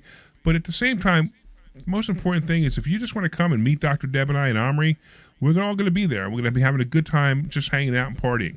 So if you want to come to that fundraiser, go to lev27.org. That's lev27.org, lev27.org. The number's 27, so just, Yeah, lev27.org. Right, thank you. Yeah. So thank you, because it's great. It's not spelled. It's not spelled out. So I'm just saying it's the number, right? Exactly. Yeah. So lev27.org. So it's a great place to be. It's a great charity. It's a great idea. And if you guys want to help, we totally appreciate it, of course. But more importantly, we'd love to have you at the fundraiser. It's going to be in Newtown at the Newtown Brewery on the 30th at 6 o'clock. 6 o'clock. Cool. Did I do a good job? You did. You did a good job. Okay. Good. Thank you. There you go. I clapped for Larry. You clapped for Larry. Wow. Now my ego's really boosted. I know. Between Gene saying great things about me and Dr. Deb clapping for Larry. And then Kim telling you look good in your shirt. Kim said I look good. So, you got all kinds of compliments today. How about you, Glenn? Are you going to say something nice about me? No, Glenn's not listening anymore. There's just so many to choose from. Yeah. That's funny. It's all good. It's all good. Generous, kind, good-looking, money-savvy, really nice guy. Hey, keep going. I'm getting movement. I'll give you the phone number and put you over the edge. Good. We got time for one more call if you give the phone number. Oh, boy. 855-939-1137. Do it again, Glenn. Do it again. No. Obviously, Debbie's getting into it. Well, I prefer a man over a woman, so, hey, I prefer a man saying it. Yeah. I liked when Dr. Deb said sweet. I thought that, yeah. You are sweet, Glenn. I love you. I think you're fantastic. But you did the sweet. I thought that was sweet. That was cool. Sweet. Scoring page. Sweet. Oh, boy, it's like, this is like the Mutual Admiration Society here. Yeah. Well, unlike before when the other fellow on the show used to abuse me. Yeah. I know what you mean. But he's just not that, whatever. I'm not going to get into that. No, you have me instead, and I'm more fun. Yeah, exactly, right. There you go. I'm more fun to chat with. Yeah. You guys are a lot of fun. Yeah. I'm better looking, than the other guy, so. This is much better looking, and you're much more dependable. There you go. And I like you a lot better. There you go. And that's not even saying much. So you were doing so good, and then you just insult me that way, really? I know, and I didn't mean to do it that way. It was just like, it just happened to be. It just happened to be that's what came up, but that's fine. So will Omri be back? What? Will Omri be back next week? Or? Omri will be back next week. I might not be here. Actually, I won't be here. No, Omri won't be here. I think we're doing a repeat next week. Yeah, because I'm out of town next week. All of us are out then. We're all out. We're all out. Actually, all of us will be out of town. Yeah. So wow. So yeah, we're doing a repeat. So you could set that up right now. I'll be in New Orleans if anybody wants to come out and visit with me. I'm going to be in Orlando if anybody wants to come out and visit me. Yeah, but New Orleans is more fun, No, Orlando is much more fun. You think so? Yeah, Orlando has Mickey Mouse. Yeah, but it also has overpriced $330 ticket overpriced. Oh, my goodness. Tickets. So speaking of that, right, you're right. Yeah. So my son's going to be, it just so happens I'm going to Orlando for a conference, and I went 2 days early because my son happens to be in Disney World that week, And I said, "Oh, I'll come join you." He goes, "Okay, I'll get a ticket." And the ticket was $330 for 2 days. That doesn't include Fast Pass or Park Hopper or whatever it is. So my ticket's probably like $400 for 2 days. I'm telling you, the last time we went, like we took it was me, my husband, and the two girls. And I think we went to Disney World, I want to say like 4 times in 5 or 6 years. And it was just because my in-laws had taken them a couple times, and then me and him went, and it was just like, I'm Disney dad. I'll be good for like maybe another, because it's been probably at least 15 years since we went, so I need another 5 years, and I'll be ready to go again because I'm not in any rush. Yeah. And I remember the food was outrageous. We got these little salads. We were paying $30. I mean, the food was. Yeah. I mean, everything's like super crazy expensive. So I don't know if I'm that interested in going back to, he wants to do the SeaWorld thing so we can get wet with the I don't know, but Don't they still have the food plans and stuff? I remember when I went. They do, but so my son is my son actually is a he's some kind of host, like he's licensed to sell Disney World stuff. Okay. But the only reason he became that was because he has a blog. He has a Disney blog. He's really into Disney. Okay. So it's Steinhouse of Mouse. So Steinhouse of Mouse is, you go to steinhouseofmouse.com. Okay. Is his blog. And if you're really into Disney World, he really gets into it. Okay. He gets into all the movies. He gets into Disney. He gets into shows. That's funny. So it's a really cool blog. So if you ever want to watch it, and you can also reach out to him. He could book your vacation at Disney World too. He's like a travel agent for. It's a part-time gig. I mean, he has a high-paying job somewhere else. So he does a lot of things, but he loves Disney so much that he did this. He interviewed some of the high people in Disney. It's actually a really cool blog. We had a student who worked for Disney part-time, and he gets like free tickets or like super discounted tickets and stuff. So my son doesn't get free. You don't get free tickets. What you get is you get. So he gets like half price. Some like super, he does, whatever it is, it's like super discounted. You know? Exactly right. Yeah, so that's what. So if you want to go check it out, Steinhouse of Mouse. It's really a neat blog. I don't think he's added anything in a while. He'll probably add after this trip. I think he's talked about me every once in a while. My absolute favorite thing at Disney World. Anybody want to know what that is? Mickey Mouse. Well, of course it's Mickey Mouse. Yes, but you're actually in the right. Like my favorite thing there. Like Mickey Mouse is my favorite. Oh, the Main Street, right? No, that's true. Like I like. So yeah, I guess it's kind of like I'm being too vague here. Yeah, I don't know. I'll tell you what. My favorite food item. Your favorite food item? Yes, at Mickey Mouse. At Disney World. What's my favorite food item at Disney World? I have no idea. A Mickey bar. A Mickey bar? A Mickey bar. It's vanilla ice cream shaped in Mickey's head. With the chocolate. With chocolate on top of it. Okay. It's my favorite food item there. Okay. So I will definitely have a Mickey bar, and I'll probably send a Mickey bar picture. Anyway, we're kind of running out of time here, so we've used it up. I want to thank all the callers. You guys are awesome. You guys are the best. I want to also thank certain people for calling in. I want to thank Mark and Gene for calling in, even though I beat them up a little bit. And I want to let you guys know that we are here. Go to investorschooling.com and you can take a complimentary class anytime, any Thursday that is. Investorschooling.com. You can RSVP there. Of course, I want to thank the sweet Glenn Page for being our sweet producer. And next time you'll hear from us, you'll probably hear from us with Omri. We'll see you on Thursday. Go to investorschooling.com. That's investorschooling.com. Take care. I'm so confused when the clock is before.